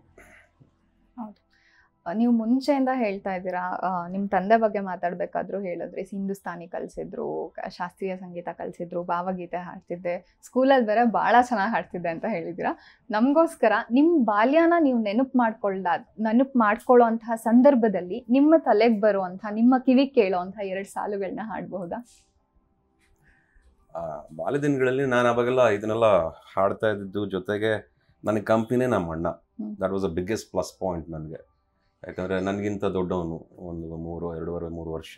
ಅವನೇನೇ ಮಾಡಿದ್ರು, ನಮ್ಮಣ್ಣ ಮಾಡ್ತಿದ್ದಾನೆ, ನಾನು ಜೊತೆ ಹೋಗ್ತೀನಿ, ನನಗೆ ಕಂಪ್ನಿ ಅನ್ನೋ ಆ ಮೂಡಿತ್ತು. ಎಲ್ಲ ವಿಚಾರಗಳು ಒಟ್ಟಿಗೆ ಹೋಗವು, ಸೆಪ್ರೇಟಾಗಿಲ್ಲ. ಅವನೇನಂದರೆ ಕರೆಕ್ಟಾಗಿ ಮುಗಿಸ್ತಿದ್ದ. ಒಂದು ಎಕ್ಸಾಮ್ನ, ಸಂಗೀತ ಕರ್ನಾಟಕ ಎಕ್ಸಾಮ್ಸ ಮುಗಿಸ್ತಿದ್ದ. ಈ ಕರಾಟೆ ಯೆಲ್ಲೋ ಬೆಲ್ಟಿಂದ ರೆಡ್ಡು ಅದ್ಯಾವುದೋ ಒಂದಷ್ಟು ಕಲರ್ಗೆ ಹೋಗಿದ್ದ. ನಾವೇನಂದ್ರೆ ಬರೀ ಗ್ಯಾಪ್, ಎಷ್ಟು ಬೇಕೋ ಅಷ್ಟೇ ತಗೊಳ್ಳೋದು, ಎಷ್ಟು ಬೇಕೋ ಅಷ್ಟೇ ಕಲ್ತ್ಕೊಳ್ಳೋದು. ಇದಂದಾಗ ನಾನೇನು ಮಾಡ್ಬೇಕು, ನಾನೇನು ಕರಾಟೆ ಮಾಸ್ಟರ್ ಆಗ್ಬೇಕಾ, ನಾನೇನು ಸಂಗೀತ ಮಾಸ್ಟರ್ ಆಗ್ಬೇಕಾ, ಆಡಕ್ಕೆ ಬಂದರೆ ಸಾಕು, ಫೈಟ್ ಮಾಡಕ್ಕೆ ಬಂದರೆ ಸಾಕು. ಬಟ್ ಇದು ಯಾವುದು ನಮ್ಮಪ್ಪ, ನೀನು ಒಂದಿನ ಸಿನಿಮಾ ಹೀರೋ ಮಾಡ್ತೀನಿ, ನೀನು ಇಂಡಸ್ಟ್ರಿಗೆ ಬರಬೇಕು, ಅದಕ್ಕೆ ಇದನ್ನೆಲ್ಲ ಕಲ್ತ್ಕೋಬೇಕು ಅಂತ ಯಾವತ್ತೂ ಹೇಳಲಿಲ್ಲ. ಇನ್ಫ್ಯಾಕ್ಟ್ ಕೋಪ್ಸ್ಕೊಳ್ಳೋವು ನಾವು.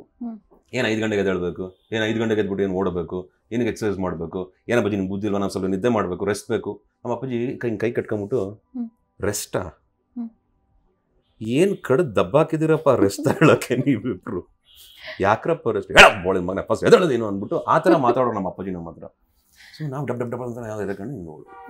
ಸೊ ಬಾಲ್ಯ ದಿನಗಳಲ್ಲಿ ನೀವು ಸಾಂಗ್ ಅಂತ ಕೇಳಿದಾಗ ನನಗೆ ಗೊತ್ತಿರೋದು, ಯಾಕಂದರೆ ಚಿನ್ನಾರಿ ಮುತ್ತ ಶೂಟಿಂಗ್ ಆಗಿತ್ತು ಆವಾಗ, ಕೊಟ್ರೇಶಿ ಕನಸು ಶೂಟಿಂಗು ಆಗಿತ್ತು.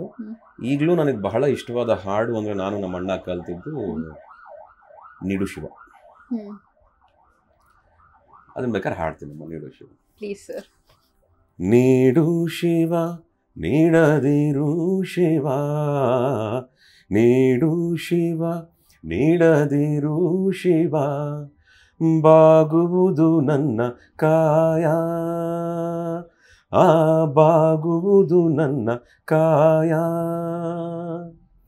ನೀಡು ಶಿವ ನೀಡದಿರು ಶಿವ, ನೀಡು ಶಿವ ನೀಡದಿರು ಶಿವ, ಬಾಗುವುದು ನನ್ನ ಕಾಯ.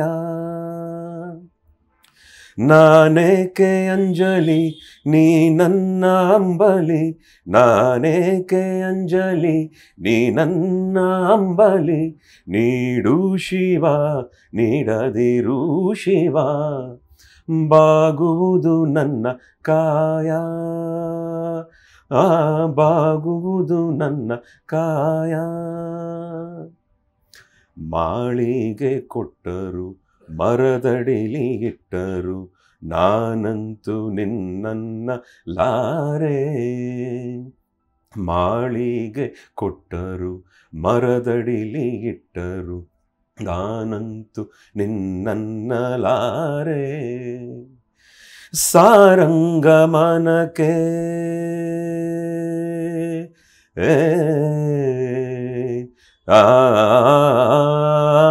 ಸಾರಂಗಮನಕ್ಕೆ ನೂರಾರು ಬಯಕೆ, ಮುಂದಿಟ್ಟು ರಮಿಸೋದು ನಾ ಕಾಣೆನೆ. ನೀಡು ಶಿವ ನೀಡದಿರು ಶಿವ, ನೀಡು ಶಿವ ನೀಡದಿರು ಶಿವ, ಬಾಗುವುದು ನನ್ನ ಕಾಯ, ಬಾಗುವುದು ನನ್ನ ಕಾಯ. Thank you. Thank you. ತುಂಬಾ ಚೆನ್ನಾಗಿ ಹಾಡಿದ್ರಿ ಕೂಡ. Thank you madam, thank you. ನಿಮ್ಮ ಬಾಲ್ಯದಲ್ಲಿ ನಿಮಗೆ ಚಿತ್ರರಂಗದ ಎಕ್ಸ್ಪೋಜರ್ ಎಷ್ಟಿತ್ತು? ನಾನು ರಜಾ ಹಾಕಕ್ಕೆ ಅಂತ ನಮ್ಮ ಅಣ್ಣ ಜೊತೆ ಶೂಟಿಂಗ್ ಹೋಗುವೆ. ನನಗೆ ಓದಬೇಕು ಅಂದರೆ ಅದು ಏನು ಕೋಪನೋ, ಅದು ಏನು ನನಗೆ ಕಾಡ್ತಾ ಇತ್ತು. ಎಸ್ಪೆಷಲಿ ಸ್ಕೂಲಲ್ಲಿ ಯಾರು ಲೆಕ್ಚರರು ಟೀಚರ್ಸ್ ನನಗೆ ಯಾರು ಪ್ರಶ್ನೆ ಕೇಳ್ಬಿಟ್ರೆ ಅದ್ರದ್ದೋಗ್ಬಿಡ್ತದೆ ನಾನಂತೂ. ಯಾಕೆ ಇಷ್ಟು ಜನ 70 ಜನ ಸ್ಟೂಡೆಂಟ್ಸ್ ಇದ್ದಾರೆ, ಯಾರು ಕೇಳ್ಬೋದು, ನಮ್ಮನ್ನೇ ಯಾಕೆ ಕೇಳ್ತಾರೆ ಇವರು ಅಂತ ಬಹಳ ಕೋಪಿಸ್ಕೊಂಡ್ಬಿಡ್ತಿದೆ ನಾನು. ಟೀಚರ್ಸ್ಗೂ ಗೊತ್ತಿತ್ತು ಇವನ್ ಕೇಳಿದ್ರೆ ಆನ್ಸರ್ ಮಾಡಲ್ಲ ಅಂತ. ಕೆದಗಿ ನಮ್ಮನ್ನೇ ಕೇಳೋರು.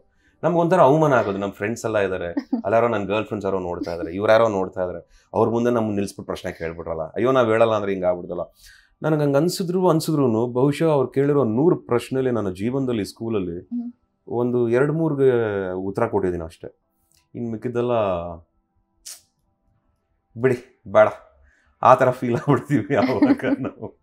That was my life in the school. ಅದಕ್ಕೆ ತಪ್ಪಿಸ್ಕೊಂಡು ಶೂಟಿಂಗ್ ಹೋಗ್ತಾ ಇದ್ರಿ.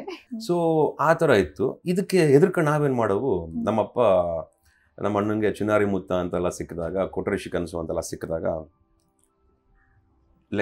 Director Nagabharana uncle, Nagathihalli uncle Kotreshi ಕನಸುಗೆ, ಇನ್ನೊಂದು ಸ್ವಾಮಿ ವಿವೇಕಾನಂದ ಅಂತ ಒಂದು ಮಾಡಿದ್ರು, ಅದಕ್ಕೆ ಜಿ ವಿ ಅಯ್ಯರ್ ಅವರು ಡೈರೆಕ್ಟ್ರು, ದೊಡ್ಡ ಪ್ರೊಡಕ್ಷನ್ ಅದನ್ನು ಸಹ.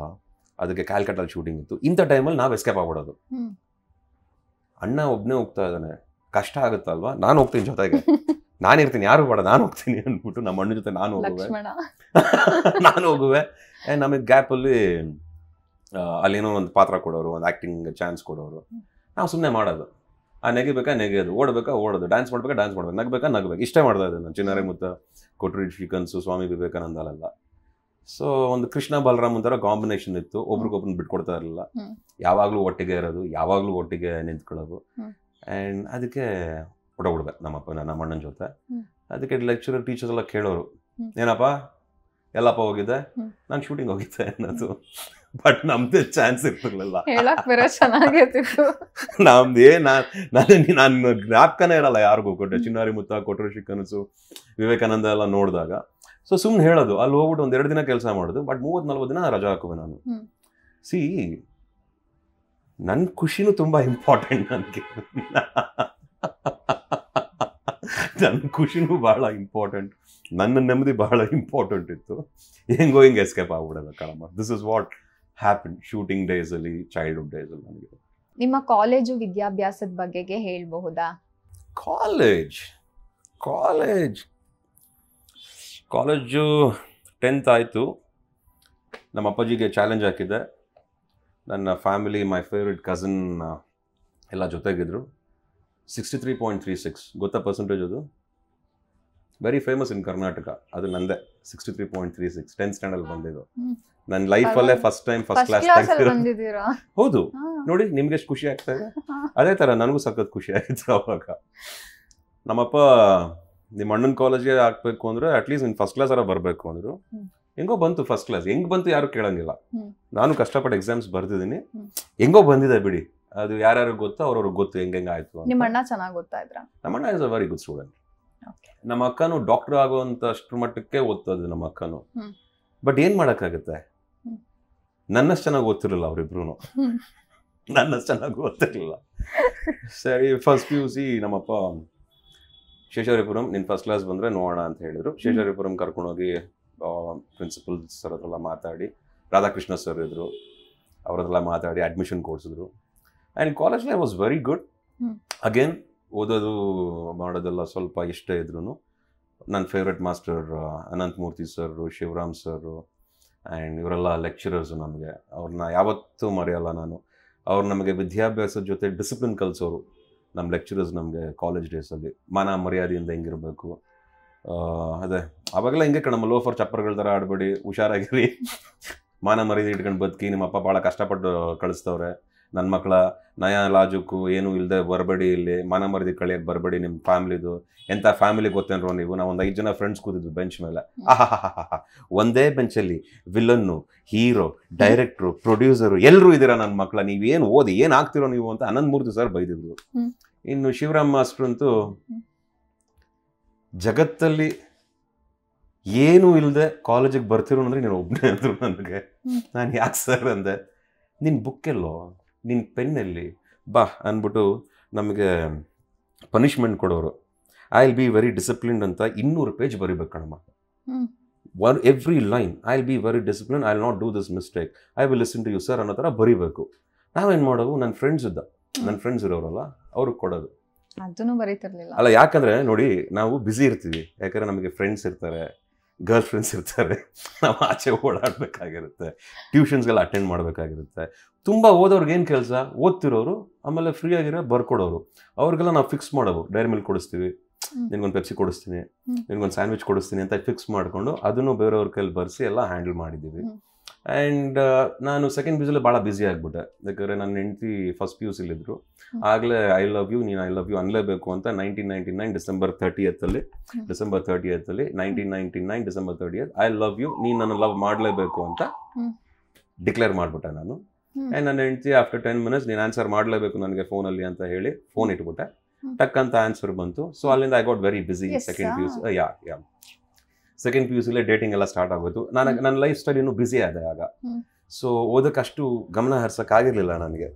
ಸೊ ಅದ್ರ ಬಗ್ಗೆ ಬಹಳ ದ್ವೇಷ ಇತ್ತು ನಮ್ಮ ಅಪ್ಪಾಜಿ, ನಮ್ಮಮ್ಮ, ನಮ್ಮ ಅಕ್ಕಂಗೆಲ್ಲ. ಗೊತ್ತಿತ್ತಾ? ಅವ್ರಿಗೆ 1-2 ವರ್ಷ ಆದ್ಮೇಲೆ ಗೊತ್ತಾಯ್ತು. ಆವಾಗ ನಮ್ಮ ಅಪ್ಪಾಜಿ ಸ್ವಲ್ಪ ಯೋಗ್ಯತೆ ಇರ್ಬೇಕು ಇದನ್ನೆಲ್ಲ ಮಾಡಕ್ಕೆ. ನಾನು ಹೆಣ್ಣು ಕೇಳಕ್ ಹೋದಾಗ್ಲೂ ಮಾನ ಮರ್ಯಾದೆ ಇರಬೇಕು ನನಗೂ. ನಿಮ್ಮ ಮಗ ಏನ್ ಮಾಡ್ತೇನೆ ಅಂತ ಕೇಳಿದ್ರೆ ನಿನಗೂ ಒಂದು ವ್ಯಾಲ್ಯೂ ಇರ್ಬೇಕಲ್ಲ ಮಗನ, ಯೋಚನೆ ಮಾಡು, ಇದೆಲ್ಲ ಬಿಟ್ಬಿಟ್ಟು ಸ್ವಲ್ಪ ವಿದ್ಯಾಭ್ಯಾಸದ ಬಗ್ಗೆ ಗಮನ ಕೊಡು, ಜೀವನದಲ್ಲಿ ನೀನೇನು ಆಗ್ತೀವೋ ಅನ್ನೋ ನನಗಂತೂ ಒಂದು ಅರಿವು ಇಲ್ಲ ನನಗೆ, ನೋಡೋಣ ಬಿಡು ಅಂತ ಹೇಳಿದರು ನಮ್ಮಪ್ಪ. ಅದನ್ನ ಚಾಲೆಂಜಿಂಗ್ ಆಗಿ ತಗೊಂಡೆ. ನಾವು ಡಿಗ್ರಿಗೆ ಬಂದಾಗ ನನ್ನ ಹೆಂಡತಿ ನಾನು ಸೀರಿಯಸ್ ಆಗಿ ಮಾತಾಡಿದಾಗ ನನಗೆ ಭಾಳ ಬೇಜಾರಾಯಿತು. ಹೌದಲ್ವಾ, ನಾನು ಏನಾರ ವರ್ತುವಲ್ಲಿ ಆಗಬೇಕಲ್ಲ ಅಂದ್ಬಿಟ್ಟು ತಾಯಿ ಸರಸ್ವತಿ ಕಾಲು ಹೋಗಿ ನಮಸ್ಕಾರ ಮಾಡ್ಬಿಟ್ಟೆ. ಕಲಾವಿದನ ಆಗಬೇಕು, ಚಾನ್ಸ್ ಕೊಟ್ಬಿಡವಾ, ಬದುಕೊಂಡ್ಬಿಡ್ತೀನಿ. PUC ಎಲ್ಲ ನಿರ್ಧಾರ ಮಾಡ್ಬಿಟ್ರಾ ನೀವು ಕಲಾವಿದ? ಡಿಗ್ರಿಲಮ್ಮ. PUCಲಿ ನನ್ನ ಲೈಫಲ್ಲಿ ಏನಾಗಬೇಕಂತ ನನಗೆ ಐಡಿಯಾ ಇರಲಿಲ್ಲ. That is a very silly thing. Actually that should not be that way. ನನಗೊಂದು ಐಡಿಯಾ ಇರಬೇಕಾಗಿತ್ತು ಏನು ಎತ್ತ ಅಂತ. Maybe that's our innocence or maybe that was our lifestyle, I don't know. ಡಿಗ್ರಿಗೆ ಬಂದಾಗ I think ನನಗೆ ಸ್ವಲ್ಪ ಲೈಫಲ್ಲೇ seriousness ಅಂತ ಬಂದಿದ್ದು ನನ್ನ ಹೆಂಡತಿ ನನಗೆ ಹೇಳಾದ್ಮೇಲೆ. ನಿನ್ಗೆ ಅಡ್ಡ ಬಿಡ್ತೀನಿ, ಏನಾರ what will you do in your life ಅಂತ ಕೇಳಿದಾಗ ನಮ್ಮ ಅಣ್ಣ ಆಲ್ರೆಡಿ ಸೀರಿಯಲ್ಸಿಗೆ ಬಂದಿದ್ದ. ಸೀರಿಯಲ್ ಆದ್ಮೇಲೆ ನಿನಗಾಗಿ ಬಂದಿತ್ತು. ನಿನಗಾಗಿ ವಾಸ್ ಅ ಹಿಟ್ ಆಲ್ರೆಡಿ. ಆವಾಗ ಯಾರೋ ನೀನು ನೋಡಕ್ ಸಖತ್ತಾಗಿದ್ಯಾ, ಯಾಕೆ ಟ್ರೈ ಮಾಡಬಾರ್ದು ಅಂತೆಲ್ಲ ಆಫರ್ಸ್ ಬರಕ್ಕೆ ಸ್ಟಾರ್ಟ್ ಆಯ್ತು. ಫಿಲ್ಮ್ ಆಫರ್ಸ್ ಬರಕ್ಕೆ ಸ್ಟಾರ್ಟ್ ಆಯ್ತು. ಯಾವುದೋ ಒಂದು ಫಿಲ್ಮ್ಗೆ ಟಾಪ್ 10 ಅಂತ 10 ಹೀರೋಯಿನ್ಸು, ನೀವೇ ಹೀರೋ ಅಂತ, ಇನ್ನೊಬ್ರು ಯಾರೋ ಇನ್ನೊಂದು ಪಿಕ್ಚರು, ಆಮೇಲೆ ಇನ್ನೊಂದು ದೊಡ್ಡ ಡೈರೆಕ್ಟ್ರು, ಇನ್ನೊಂದು ದೊಡ್ಡ ಪ್ರೊಡ್ಯೂಸರ್ ಬಂದರು. ಎಲ್ಲ ಹಿಂಗೆಲ್ಲ ಹಿಂಸೆ, ಅದೆಲ್ಲ ನನಗೇನು ಗೊತ್ತಿಲ್ಲ, let me get the training ಅಂದ್ಬಿಟ್ಟು ಮುಂಬೈಗೆ ಹೋದೆ. ಮುಂಬೈಗೆ ಹೋಗಿ ಟ್ರೈನಿಂಗ್ ತಗೊಂಡು ಬಂದೆ. Acting training, Roshan Taneja master. 3 ತಿಂಗಳು ಅಲ್ಲಿ. ಬಹುಶಃ ನನ್ನ ಜೀವನದಲ್ಲಿ ಫಸ್ಟ್ ಟೈಮ್ ಇದು ಕಷ್ಟ ಅಂತ ನೋಡಿದ್ದು ನಾನಲ್ಲೇ. ಫಸ್ಟ್ ಟೈಮ್ ನನ್ನ ಲೈಫಲ್ಲಿ. ಆವಾಗ ನಮಗೂ ಸಿಕ್ಕಾಪಟ್ಟೆ ಸ್ವಲ್ಪ ಫೈನಾನ್ಷಿಯಲ್ ಇಶ್ಯೂಸ್ ಎಲ್ಲ ಸ್ವಲ್ಪ ಎಲ್ಲ ಇತ್ತು. ಅಲ್ಲಿ ಹೋದಾಗಲೂ ಯಾವುದೋ ಒಂದು ಪುಟ್ಟ ಮನೆ, ಒಂದು ಪುಟ್ಟ ಜಾಗ. ಅವರು ಆ ನಾಯಿನ ಕಳಿಸ್ಬಿಟ್ಟು ಎದ್ದೇಳ್ಸೋರು ನಮ್ಮನ್ನ ಮಲಗಿದ್ದಾಗ. ನನಗೆ ನಾವೆಲ್ಲ ಬೆಳಗ್ಗೆ ನಿಧಾನಕ್ಕೆ ಎದ್ದೇಳೋರು. ಆ ನಾಯಿಯಿಂದ ನನಗೇನಾಯಿತು, ಇನ್ನೊಂದು ಪ್ರಾಕ್ಟೀಸ್ ಆಯಿತು. ನನಗೆ 5 ಗಂಟೆಗೆ ಎದ್ದೇಳೋ ಅಭ್ಯಾಸ ಶುರು ಆಯಿತು. ಅದು ಪಮ್ಮೋರಿಯನ್ ಇಷ್ಟೇ ಇದೆ, ಹೊಡೆದ ಅಂದರೆ ಅದು ಹೊಟ್ಟೋಗ್ಬಿಡುತ್ತೆ. ಈಗ ಒಂದು ಡೇಟ್ ಹೊಡೆದ ಅಂದರೆ ಅದು ಪಮ್ಮೋರಿಯನ್ನು ಇಲ್ವೋ ಅಂದರೆ ಅದಕ್ಕೆ ಗೊತ್ತಾಗ್ಬಾರ್ದು, ಅಷ್ಟು ಹಂಗಿದೆ. ಬಟ್ ಏನು ಮಾಡೋದು, ಪೆಟ್ ಲವರ್ಸ್ ಅಂತ ಬೇರೆ ಇರ್ತಾರೆ. ನಾವು ಅವರಿಬ್ಬರು ಲೇಡೀಸ್ ಇದ್ರು, ಅಮ್ಮ ಮಗಳು, ಓನರ್ಸು ಆ ಪ್ರಾಪರ್ಟಿಗೆ. ಅವರೊಂಥರ ನರಹಂತಕರ ಥರ, ಒಂಥರ ಮಲ್ಕೊಳಕ್ಕೆ ಬಿಡ್ತಿರ್ಲಿಲ್ಲ, ತುಂಬ ಕಾಟ ಕೊಡೋರು. ನಮ್ಗೆ ಯಾವತ್ತೂ ಆ ಫೀಲಿಂಗೇ ಇರಲಿಲ್ಲ. ನಮ್ಮ ಮನೇಲಿ ಇಷ್ಟ ಬಂದಂಗೆ ಎದ್ದೇಳೋವು, ಇಷ್ಟ ಬಂದಂಗೆ ಊಟ ಮಾಡೋವು, ಇಷ್ಟ ಬಂದಂಗಿದ್ವಿ. ಬಟ್ ಇದು ಬೇರೆ ಥರ ಲೈಫ್ ಆಗೋಯ್ತಲ್ಲ. And then I was in final year degree. ನನಗೆ ಕಾಲೇಜ್ನ ಬಿಟ್ಟು ಒಂದು 3 ತಿಂಗಳು ಕೋರ್ಸ್ ಮುಗಿಸ್ಕೊಂಬಂದ್ಬೇಡ, ಶೂಟಿಂಗ್ ಎಲ್ಲ ಇದೆ ಅಂದ್ಬಿಟ್ಟು ಹೋಗಿದ್ದು. ಸೊ ಈ ಥರ ಅಲ್ಲಿ ಅಲ್ಲಿ ಊಟ ತಿಂಡಿಗೆಲ್ಲ ನಮ್ಮಪ್ಪ ಒಂದು 10,000 ರೂಪಾಯಿ ಕೊಡೋರು ತಿಂಗಳಿಗೆ. ಇಷ್ಟೆಲ್ಲ ಮ್ಯಾನೇಜ್ ಮಾಡಬೇಕು. ಇದರಲ್ಲೇ ನೀನು PG ದುಡ್ಡು ಕಟ್ಟಬೇಕು, ನೀನು ಓಡಾಟ ಊಟ ತಿಂಡಿ ಎಲ್ಲ ಇಷ್ಟೆಲ್ಲ ಮ್ಯಾನೇಜ್ ಮಾಡಬೇಕು. ನಾನು 10,000 ರೂಪಾಯಿ ಅಲ್ಲ, ಇಷ್ಟರಲ್ಲೇನ ಬೆಗ್ಗರ್ ಲೈಫ್. ಹೆಂಗಮ್ಮ ಆಗುತ್ತೆ? ಮುಂಬೈ ನಿಮಗೆ ಆವಾಗಲೇ 2000 ಯಾ ಅಫ್ಕೋರ್ಸ್ 2000 ಅಲ್ಲ, ನಿಮಗೆ 2001 ಅಲ್ಲಿ ನಿಮಗೆ PG ಕಾಸ್ಟ್ ಬಂದ್ಬಿಟ್ಟು 5,000 ನಾನು ಕೊಡ್ತಾ ಇದ್ದಿದ್ದು. 5,000 ನಾನು ಇದ್ದಿದ್ದು. ಅದು ಎಷ್ಟು ಗೊತ್ತಾ ಇದ್ದಿದ್ದು? ಇಷ್ಟಾಗಲ ಇದೆ ಹಾಲು, ಇಲ್ಲೊಂದು ಪುಟ್ಟ ಬೆಡ್ಡು, ಆ ಬೆಡ್ ಮೇಲೆ ಮಲ್ಕೋಬೇಕು. ರಾತ್ರಿ ನನ್ನ ಫ್ರೆಂಡ್ಸ್ ಸೊಳ್ಳೆಗಳು ಕಚ್ಚವು, ಅದಕ್ಕೆ ನಾವು ಕಾಯಿಲ್ ಹಾಕಬೇಕು, ಯಾವುದು ಸೊಳ್ಳೆ ಕಾಯಿಲ್ ಹಾಕಬೇಕು. ಅದನ್ನು ಹಾಕ್ಬಿಟ್ಟು ಒಂದು ಅರ್ಧ ಗಂಟೆ ನಾನು ಆಚೆ ವಾಕ್ ಮಾಡ್ಕೊಂಡ್ ಬರಬೇಕು. ವಾಕ್ ಮಾಡ್ಕೊಂಡ್ ಬಂದ ಮೇಲೆ ಅಲ್ಲಿ ಹೋಗಕ್ಕಾಗೋದು. ಆವಾಗ ಸೊಳ್ಳೆಗಳೆಲ್ಲ ಆಚೆ ಹೋಗಿರುತ್ತೆ. ಆಮೇಲೆ ಫ್ಯಾನ್ ಹಾಕೊಂಡು ಮಲ್ಕೋಬೇಕು. ಬೆಳಗ್ಗೆ ನನ್ನ ಡೇ ಸ್ಟಾರ್ಟ್ ಆಗ್ತಿದ್ದು ಅರೌಂಡ್ 7:30 ಅಂತ ಇಟ್ಕೊಳ್ಳಿ. 5 ಗಂಟೆಗೆ ಅದೇ ನಾನು ಹೇಳಿದ್ನಲ್ಲ, ಒಂದು ಪಮೋರಿಯನ್ ನನ್ನ ಲೈಫ್ ಸ್ಟೈಲ್ನೇ ಬದಲಾಯಿಸಿದಂಥ ಒಂದು ನಾಯಿ ಅದು ಪಾಪ. ಅದು ಎದೇಳಿಸಿ ಕೋಪಿಸ್ಕೊಂಡು ನಾನು ಮುನ್ನಿಸ್ಕೊಂಡು ಬೀಚ್ಗೆ ಹೋಗ್ಬಿಡೋದು. ಬೀಚ್ಗೆ ಹೋಗ್ಬಿಟ್ಟು ಚೆನ್ನಾಗಿ ಓಡೋದು. ಸೊ ಇದೆಲ್ಲ ಎಲ್ಲಿ ಹೆಲ್ಪ್ ಆಯಿತು, ನಾನು ಹೇಗೆ ಪಾಸಿಟಿವ್ ಆಗಿ ತಗೊಂಡೆ ಅಂದರೆ ಐ ಸ್ಟಾರ್ಟೆಡ್ ಗೆಟಿಂಗ್ ಬೆಟರ್. ಒಂದು ಟೈಮ್ ಮ್ಯಾನೇಜ್ಮೆಂಟ್ ಸಿಕ್ತು, ಜಾಗಿಂಗ್ ಡಿಸಿಪ್ಲಿನರಿ ಮೆಜರ್ಸ್ ಸಿಕ್ತು, ಆ್ಯಂಡ್ ಸೀರಿಯಸ್ನೆಸ್ ಸಿಕ್ತು. ಲೈಫಲ್ಲಿ ಯಾವುದು ಈಸಿ ಅಲ್ಲ ಅನ್ನೋದು ಗೊತ್ತಾಯಿತು. ಈಗ ಯಾವುದೋ ಊಟಕ್ಕೆ ಹೋಗ್ತೀವಿ, ಎಲ್ಲ ಗ್ರೂಪ್ ಆಫ್ ಫ್ರೆಂಡ್ಸು ಡಚ್ ಮಾಡೋವು ದುಡ್ಡನ್ನ. ಇಷ್ಟೇ ಹಾಕಿದ್ರೆ ಒಂದೊಂದು 2-3 ರೊಟ್ಟಿಲಿ ನಾನೊಂದು ಅರ್ಧ ನೀನೊಂದು ಅರ್ಧ ತಿನ್ಕೊಳ್ಳೋವು, ಅಥವಾ ಒಂದು ಪ್ಲೇಟ್ ಏನಾದ್ರು ಗ್ರೇವಿ ಆರ್ಡರ್ ಮಾಡಿದ್ರೆ ಅದನ್ನ 3-4 ಜನ ಹಂಚ್ಕೊಳ್ಳೋವು. ಅಲ್ಲೊಬ್ರು ಜ್ಯೂಸ್ ಅಂಗಡಿ, ನಾನು ಮರೆಯಕ್ಕೆ ಸಾಧ್ಯನೇ ಅಲ್ಲ ಆ ಮನುಷ್ಯನ. ಅವ್ರು ನಮ್ಮ ಕನ್ನಡದವರು. ಅವ್ರಿಗೆ ನಾನು ಇಂಥವನು ಹಾಗೆ ಹೇಗೆ ಅಂತ ಗೊತ್ತಾದ್ರೂ ನನ್ನ ನಡವಳಿಕೆ ಬಹಳ ಇಷ್ಟಪಡೋರು. ಅವರು ಜ್ಯೂಸ್ ಮಾಡಿದಾಗ ಎಕ್ಸ್ಟ್ರಾ ಜ್ಯೂಸ್ ಇರುತ್ತಲ್ಲ, ಅದನ್ನ ಇನ್ನೊಂದು ಅರ್ಧ ಗ್ಲಾಸ್ಗೆ ಹಾಕ್ಕೊಟ್ಟು ಅದನ್ನ ಕೊಡೋರು. ನಮ್ಗೆ ಅದೇ ಎನರ್ಜಿ. ಇನ್ನೊಂದು 20 ರೂಪಾಯಿ 30 ರೂಪಾಯಿ ಖರ್ಚಾದ್ರೆ ನನಗೆ ತಿಂಗಳ ಖರ್ಚು ನೋಡ್ಕೋಬೇಕಲ್ಲ, ಅದಾಗಲ್ವಲ್ಲ. ಸೊ ಬೇಡ ಅಂದ್ಬಿಟ್ಟು ಈ ಥರ ಅಲ್ಲ ಅಂತ ನಾನು ಆಗಲೇ ಹೇಳಿದ್ನಲ್ಲ ನಿಮಗೆ, ಏನೇ ಆಗೋದು ಸ್ವಇಚ್ಛೆಯಿಂದ ನಮ್ಮ ಸ್ವಂತಿಕೆಯಿಂದ ಏನೂ ಆಗಲ್ಲ. ಹಲವಾರು ಜನ ಭಾಗವಹಿಸ್ತಾರೆ, ಅವರ ಕೊಡುಗೆ ಬಹಳ ಇಂಪಾರ್ಟೆಂಟ್ ಆಗುತ್ತೆ ಅಂತ. ಸೊ ಈ ಥರ ಎಲ್ಲ ಒಳ್ಳೊಳ್ಳೆ ಫ್ರೆಂಡ್ಸು. ಆಮೇಲೆ ಬಸ್ಸಲ್ಲೇ ಓಡಾಡಬೇಕಾಗಿತ್ತು. ಆಟೋಲ್ಲಿ ಓಡಾಡಿದ್ರೆ 100 ರೂಪಾಯಿ 60 ರೂಪಾಯಿ ಹಿಂಗೆ ಹೋಗ್ಬಿಟ್ರೆ ನಾನು ಎಲ್ಲಿ ಖರ್ಚು ಮಾಡಲಿ. ಆಮೇಲೆ ತಿನ್ನೋದು ಅಷ್ಟೇ ಬಹಳ ಲಿಮಿಟೆಡ್ ಇತ್ತು. ಸೊ ಈ ಥರ ಎಲ್ಲ experience, and I enjoy that experience. ನಾನು ಅದನ್ನು ಕೊರಗ್ತಾ ಇಲ್ಲ, ನಾನು ಇದನ್ನು ನಾನು ಖುಷಿಯಿಂದ ಹೇಳ್ಕೊತಾ ಇದ್ದೀನಿ. ಇದೆಲ್ಲ ಒಂದೊಂದು ಪಾತ್ರದಲ್ಲಿ ಬಂದ್ಬಿಟ್ಟು ನನ್ನ ಜೀವನನ ಚೇಂಜ್ ಮಾಡಿದ್ರಲ್ಲ ಇವರಲ್ಲ ಅಂತ ಶೇರ್ ಮಾಡ್ತಾ ಇದ್ದೀನಿ ಅಂತ. ಡಿಗ್ರಿ ಕಂಪ್ಲೀಟ್ ಮಾಡಿದ್ರ ವಾಪಸ್ ಬಂದ್ಮೇಲೆ? 3 ವರ್ಷ ಓದಿದ್ದೀನಮ್ಮ, ಇನ್ನೇನ್ ಬೇಕು? ಎಕ್ಸಾಮ್ ಅದೆಲ್ಲ ಕೇಳಬಾರ್ದು ನೀವು. 3 ವರ್ಷ ಡಿಗ್ರಿ ಓದಿದ್ದೀನಮ್ಮ ನಾನು, ಎಕ್ಸಾಮ್ಸು ಬರ್ದಿದ್ದೀನಿ, ಬಿಡಿ ಸಾಕಲ್ವಾ. B com. ನಿಮ್ಮ ಮೊದಲ ಚಿತ್ರ ಒಂದು ರೊಮ್ಯಾಂಟಿಕ್ ಚಿತ್ರ, ಎಸ್ ನಾರಾಯಣ್ ಅವರ ನಿರ್ದೇಶನದ ಚಂದ್ರಚಕೋರಿ ಸಿನಿಮಾ. ಅದು ಪ್ರೇಕ್ಷಕರ ನಡುವೆ ಅಪಾರವಾಗಿರುವಂತಹ ಒಂದು ಮೆಚ್ಚುಗೆನ ಗಳಿಸಿದಂತಹ ಸಿನಿಮಾ. ಅದ್ರ ಜೊತೆಗೆ ಈ ಸಿನಿಮಾದ ಎಲ್ಲ ಹಾಡುಗಳು ಕೂಡ ತುಂಬಾ ಚೆನ್ನಾಗಿದ್ದಂತಹ ಒಂದು ಹಾಡುಗಳು, ಪಾಪ್ಯುಲರ್ ಲಿಸ್ಟ್ ನಲ್ಲಿ ಇದ್ದಂತಹ ಹಾಡುಗಳು. ಮೊದಲ ಬಾರಿ ಕ್ಯಾಮ್ರಾ ಫೇಸ್ ಮಾಡಿದಾಗಿನ ಅನುಭವ ಹೇಗಿತ್ತು? ನನ್ನ first shot Annapoorneshwari studio, Hyderabad. Telugu Kannada 2 ಲ್ಯಾಂಗ್ವೇಜಲ್ಲೂ ಮಾಡ್ತೀವಿ ಅಂತ ಡಿಸೈಡ್ ಮಾಡಿದಂಥ ಸಿನಿಮಾ ಚಂದ್ರಚಕೋರಿ. ಇವತ್ತಿಗೂ ನಾನು ಎಸ್ ನಾರಾಯಣ್ ಸರ್ನ, ಕುಮಾರಣ್ಣನ ಯಾಕೆ ಕಾರಣಕ್ಕೂ ಅವರು ನನಗೆ ಮಾಡಿಕೊಟ್ಟಂಥ ವಿಚಾರದಲ್ಲಿ ನಾನು ಅವ್ರನ್ನ ಮರೆಯಲ್ಲ. ಬಿಕಾಸ್ ನಿರ್ದೇಶಕರಾಗಿ ನಾರಾಯಣ್ ಸರ್ ನನಗೆ ಚಾನ್ಸ್ ಕೊಟ್ಟಿದ್ದು, ನಿರ್ಮಾಪಕರಾಗಿ ಕುಮಾರಸ್ವಾಮಿ ಅವರು, ನಮ್ಮ ಚೀಫ್ ಮಿನಿಸ್ಟರ್ ಎಲ್ಲರೂ ಈಗ ಎಚ್ ಡಿ ಕುಮಾರಣ್ಣ ಅವರು ನನಗೆ ಅವಕಾಶ ಕೊಟ್ಟಂಥ ಇವರಿಬ್ಬರನ್ನ ನಾನು ಯಾವತ್ತಿಗೂ ಮರೆಯಲ್ಲ ನಾನು. ನಾರಾಯಣ್ ಸರ್ ನನಗೆ ಕೇವಲ ಚಾನ್ಸ್ ಅಷ್ಟೇ ಅಲ್ಲ, ನಟನೆ ಆ್ಯಕ್ಟಿಂಗ್ ಅನ್ನೋದನ್ನ ಇನ್ನೂ ಬೆಟರ್ ಆಗಿ ಹೆಲ್ಪ್ ಮಾಡಿದವರು ನನಗೆ ಕಲಿಯೋಕ್ಕೆ. ಆಮೇಲೆ ತುಂಬ ಚೆನ್ನಾಗಿ ಟ್ರೈನಿಂಗ್ ಮಾಡಿದ್ದಾರೆ. ಆ್ಯಂಡ್ ಅವ್ರಿಗೆ ಯಾವಾಗಲೂ ನಾನು ಥ್ಯಾಂಕ್ಸ್ ಹೇಳ್ತೀನಿ ಈ ವಿಚಾರದಲ್ಲಿ. ಆ ಹೆಲ್ಪ್ನ ನಾನು ಮರೆಯಲ್ಲ ಅಂತ ಈ ಮೂಲಕನೂ ಹೇಳಲಿಕ್ಕೆ ಇಷ್ಟಪಡ್ತೀನಿ. ಆ್ಯಂಡ್ ಅವತ್ತು ಫಸ್ಟ್ ಶಾಟು ದೇವ್ರ ಮುಂದೆ ಒಂದು ದುರ್ಗಾ ದೇವರು ಗಂಟೆ ಹೊಡೆದ್ಬಿಟ್ಟು, ಅಮ್ಮ ಇವತ್ತಿಂದ ಎಲ್ಲ ಒಳ್ಳೇದಾಗ್ಲಮ್ಮ ಅನ್ನೋದನ್ನ ಕನ್ನಡದಲ್ಲೂ ಹೇಳಬೇಕು, ನೆಕ್ಸ್ಟ್ ಟೇಕು ತೆಲುಗುಲು ಹೇಳಬೇಕು. ಈ ಥರ ತುಂಬ ಸೀರಿಯಸ್ ಆಗಿ ನಾನು ಆ ಡೈಲಾಗ್ನ ಇಡೀ ರಾತ್ರಿ ಪ್ರಾಕ್ಟೀಸ್ ಮಾಡಿದ್ದೆ. ಇಡೀ ರಾತ್ರಿ ನಾನು ಹಿಂಗೆ ಹೇಳಿದ್ರೆ ಚೆನ್ನಾಗಿರುತ್ತೆ, ಹಂಗೆ ಹೇಳಿದ್ರೆ ಚೆನ್ನಾಗಿರುತ್ತೆ ಅಂತೆಲ್ಲ ಪ್ರಾಕ್ಟೀಸ್ ಮಾಡಿ ಖುಷಿಯಾಗಿ ಬಂದು ನಾರಾಯಣ್ ಸರ್ ಹತ್ರ ಒಂದು ಎನರ್ಜಿ ಇದೆ. ಒಂದು ಆ ಸ್ಮೈಲ್ ಆಗಿರಲಿ, ಅವ್ರ ಕೆಲಸ ತಗೊಳ್ಳೋ ರೀತಿ ಆಗಿರಲಿ, ಅವರ ಆರ್ಟಿಸ್ಟ್ ಹತ್ರ ವೆರಿ ಸೆಲ್ಫಿಶ್ ಆಗಿ ಆ ಆರ್ಟಿಸ್ಟ್ರ ಕೆಲಸ ಆಗ್ಬೇಕಾದ್ರೆ ಅವ್ರನ್ನ ಬಹಳ ಚೆನ್ನಾಗಿ ಅವ್ರನ್ನ ಅರ್ಥ ಮಾಡಿಸಿ ಖುಷಿಯಾಗಿ ಕೆಲಸ ತಗೊಳ್ಳೋರು. ಆ ಗುಣ ನನಗೆ ಬಹಳ ಇಷ್ಟ. So that is how Chandrachakori happen. And this was my first shot. ಅಮ್ಮ ಇವತ್ತಿಂದ ಎಲ್ಲ ಒಳ್ಳೇದಾಗ್ಲಮ್ಮ ಅನ್ನೋ ಥರ ಒಂದು ಶಾಟ್ ಒಂದು ಗಂಟೆ ಹೊಡೆದು that is how it all started. That was my first shot. Entire ಆಗಿ ಆ ಸಿನಿಮಾ ನಿಮಗೆ ಕೊಟ್ಟಂತಹ ಅನುಭವ ಏನು? ನನಗೆ ಕೊಟ್ಟಂಥ ಅನುಭವ, ನನಗೆ ತಿಳಿಸಿದಂಥ ವಿಷಯ ಆ ಪಿಕ್ಚರ್ ಏನು ಅಂದರೆ, ನಾನು ಪರದೆ ಮೇಲೆ ಚೆನ್ನಾಗಿ ಕಾಣಿಸಬಲ್ಲೆ, ಕಲಾವಿದ ಆಗಬಲ್ಲೆ, ಆ್ಯಂಡ್ ಬೇರೆ as an actor, as a hero ನಾನು ನಿಂತ್ಕೊಳ್ಳಬಲ್ಲೆ. ಜೊತೆಗೆ ಒಂದು ಪಿಕ್ಚರ್ ಆಗಿ ಒಂದು ಕರ್ತವ್ಯ ಅಂತ ತಗೊಂಡಾಗ ಅದನ್ನು ನಾನು ನಿಭಾಯಿಸಬಲ್ಲೆ.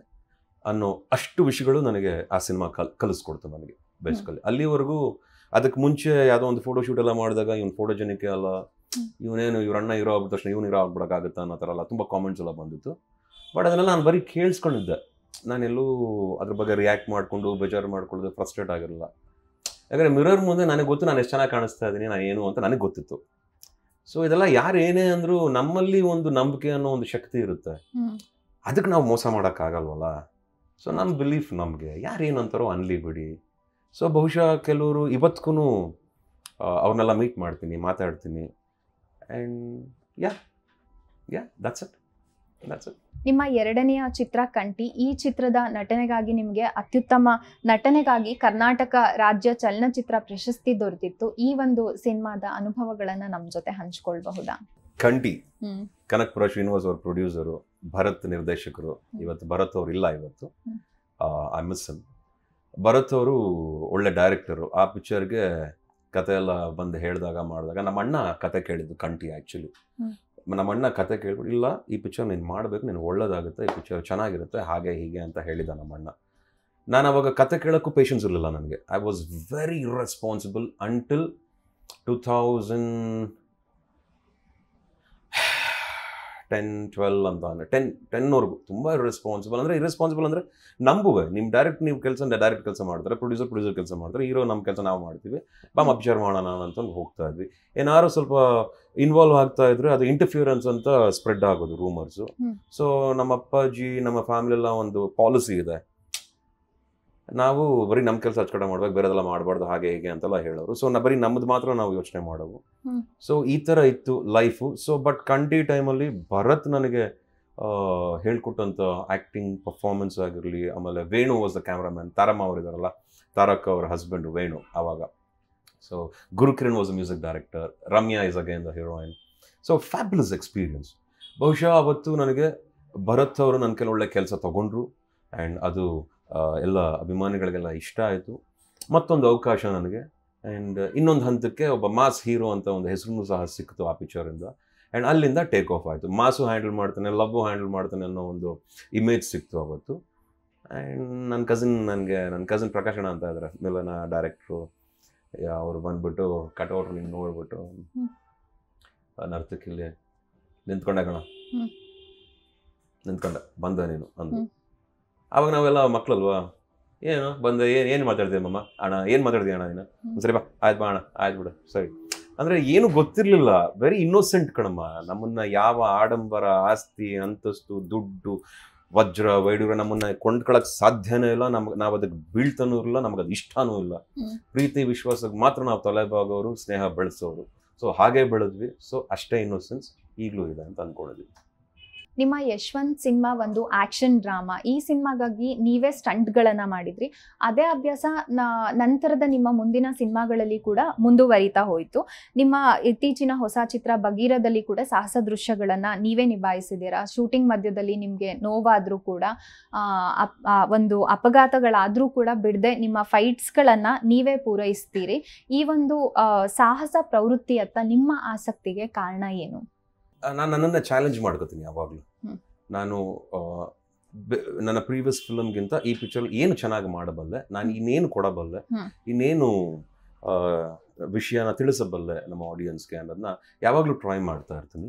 ಬಹುಶಃ ಬಗೀರವರೆಗೂ ನಾನು ಅಷ್ಟು ಡೂಪ್ಸ್ನ ಯೂಸೇ ಮಾಡಿರಲಿಲ್ಲ. ಬಗೀರಲ್ಲಿ ಮಾತ್ರ ಎಸ್ಪೆಷಲಿ ಕಾಲ್ 8 ಆದಮೇಲೆ ಸರ್ಟನ್ ಸೀನ್ಸ್, ಸರ್ಟನ್ ಸೀಕ್ವೆನ್ಸ್ ನನ್ನ ಕೈಯಲ್ಲಿ ಮಾಡೋಕ್ಕಾಗಲಿಲ್ಲ ಅಂತ ನನಗೆ ಇದ್ರ ಬಗ್ಗೆ ಹಿಂಜರಿಕೆನೂ ಇಲ್ಲ, ನನಗೇನೂ ಇಲ್ಲ. I would love to share this. First time ಹೇಳ್ತಾ ಇದ್ದೀನಿ. ಶಕೀಬ್ ಅಂತ ನಾನು ಡೂಪ್. ಆ್ಯಕ್ಚುಲಿ ಹಲವಾರು ವಿಚಾರಗಳಲ್ಲಿ ತುಂಬ ಚೆನ್ನಾಗಿ ಕೆಲಸ ಮಾಡಿದ್ದಾರೆ ಅವರು. And I want to thank you Shakeeb for your efforts. ಆಮೇಲೆ ಚೇತನ್ ಡಿಸೋಜಾ, ಫೈಟ್ ಮಾಸ್ಟರು, ನನ್ನ ಹತ್ರ ಏನು ಎಷ್ಟು ಚೆನ್ನಾಗಿ ಬರುತ್ತೋ ಅದನ್ನು ಮಾತ್ರ ಅಂಟಿಲ್ ಆ ಕಾಲು ನೋವು ಆಗೋವರೆಗೂ ನಾನೇ ಮಾಡೋದು. ಸ್ಟಂಟ್ಸ್ ಎಲ್ಲ ಬಿಟ್ಕೊಡ್ತಿರಲಿಲ್ಲ ಯಾರಿಗೂ ಮಾಡೋಕ್ಕೆ. ಯಾವಾಗ ACL ಟೈರ್ 100% ಟೈರ್ ಆಗೋಯ್ತು, ಪ್ರಾಣನೇ ಹೋದಂಗೆ ಆಗೋಯ್ತು ನನಗೆ. ಅಷ್ಟು ಹೆದರ್ಬಿಟ್ಟೆ ನಾನು. ತದನಂತರ ಪಾಪ ಶಕೀಬು ನನ್ನ ಡೂಪ್ ಬೇಸಿಕಲಿ. ತುಂಬ ಚೆನ್ನಾಗಿ ಅವರು ಕೋಆಪ್ರೇಟ್ ಮಾಡಿ ಅವರು ತುಂಬ ಎಫರ್ಟ್ ಹಾಕಿದ್ದಾರೆ. ನಾನು ಮಾತ್ರ ಅಲ್ಲ, ತಪ್ಪಾಗ್ಬಿಡುತ್ತೆ. ನನ್ನ ಜೊತೆ ನಮ್ಮ ಎಂಟೈರ್ ಫೈಟ್ ಡಿಪಾರ್ಟ್ಮೆಂಟ್, ಫೈಟರ್ಸ್ ನೋಡಿರ್ಬೋದು ಎಲ್ಲೆಲ್ಲಿ ಹೆಂಗೆ ಬಿದ್ದಿದ್ದಾರೆ, ಎಲ್ಲೆಲ್ಲಿ ಎದ್ದಿದ್ದಾರೆ, ಎಷ್ಟು ಏಟ್ ಮಾಡ್ಕೊಂಡಿದ್ದಾರೆ ಅಂತ. ಅವ್ರಗಳ ಎಫರ್ಟು ತುಂಬ ಇದೆ. ಸೊ ನನಗೇನು ಇಷ್ಟ ಫೈಟಲ್ಲಿ ಅಂದರೆ that is something which helps you. Real ಲೈಫಲ್ಲಿ ಹೊಡೆಯೋಕ್ಕಾಗಲ್ವಲ್ಲಮ್ಮ ಯಾರನ್ನು. ರಿಯಲ್ ಲೈಫಲ್ಲಿ ಸುಮ್ಮನೆ ಹೊಡೆಯೋಕ್ಕಾಗಲ್ಲ, ಸುಮ್ಮನೆ ಒದೆಯೋಕ್ಕಾಗಲ್ಲ, ಸುಮ್ಮನೆ ಇದು ಮಾಡೋಕ್ಕಾಗಲ್ಲ. ಅವನು ಎಷ್ಟೇ ಕೆಟ್ಟವನಾಗಿರಲಿ, ಕಾನೂನು ಅಂತ ಒಂದು ಬರುತ್ತಲ್ಲಮ್ಮ, ನಾವು ಅದಕ್ಕೆಲ್ಲ ಭದ್ರಲ್ವ ನಮ್ಮ. ಸೊ ಸಿನಿಮಾಲಿ ಇದನ್ನೆಲ್ಲ ತೀರಿಸ್ಕೊಂಬಿಡೋದು ಕೆಟ್ಟವ್ರ ಮೇಲೆ, ದುಷ್ಟರ ಮೇಲೆ, ಅನ್ಯಾಯದ ಮೇಲೆ. ಸೊ ಅದು ನನಗೆ ಒಂದು ಖುಷಿ ಕೊಡುತ್ತೆ. ಸೊ ತೀರಾ ಫೈಟ್ ಅನ್ನೋದಕ್ಕಿಂತ ಕತೆಗೆ ಫೈಟ್ ಹಾಕ್ಬೇಕೆ ಹೊರತು ಫೈಟಲ್ಲಿ ಕತೆ ತುರುಕಬಾರ್ದು. So that is how I look at things. Do ya effort ಚೆನ್ನಾಗಿರುತ್ತೆ. ನಂಗೆ ತುಂಬ ಇಷ್ಟ ಫೈಟ್ಸ್ ಎಲ್ಲ. ಬಟ್ ಎಷ್ಟು ಬೇಕೋ ಅಷ್ಟು ಮ್ಯಾಚ್ ಆಗಬೇಕು ಪಿಕ್ಚರ್ಗೆ. ಸುಮ್ಮನೆ ಫೈಟು ಹದ ಮೀರದೆ ಚೆನ್ನಾಗಿರ್ಬೇಕು. Yes yes. ಸಿನಿಮಾದ ಕತೆ ಒಂದನ್ನ ಆಯ್ಕೆ ಮಾಡ್ಕೊಳ್ಳುವಂತ ಸಂದರ್ಭದಲ್ಲಿ ನಿಮ್ಮ ಅಪ್ರೋಚ್ ಹೇಗಿರುತ್ತೆ? ಹಾಗೆ ಆಯ್ಕೆ ಮಾಡ್ಕೊಂಡ ನಂತರದಲ್ಲಿ ಆ ಪಾತ್ರಕ್ಕೆ ನೀವು ಯಾವ ರೀತಿ ತಯಾರಿ ಮಾಡ್ಕೋತೀರಾ? ಹಾಗೆ ನಿರ್ದೇಶಕರೊಂದಿಗೆ, ಕ್ಯಾಮ್ರಾ ಟೀಮ್ ಜೊತೆಗೆ ಯಾವ ಥರದ ಎಷ್ಟು ಡಿಸ್ಕಷನ್ ಮಾಡೋದಕ್ಕೆ ಇಷ್ಟಪಡ್ತೀರಾ? I would like to say it's all professional secrets because ಎಲ್ರದ್ದು ಅವ್ರದ್ದೇ ಆದಂಥ ಒಂದು ರೀತಿ ಇರುತ್ತೆ. ರೀತಿ, ರಿಯಾಜು, ಮತ್ತೊಂದು.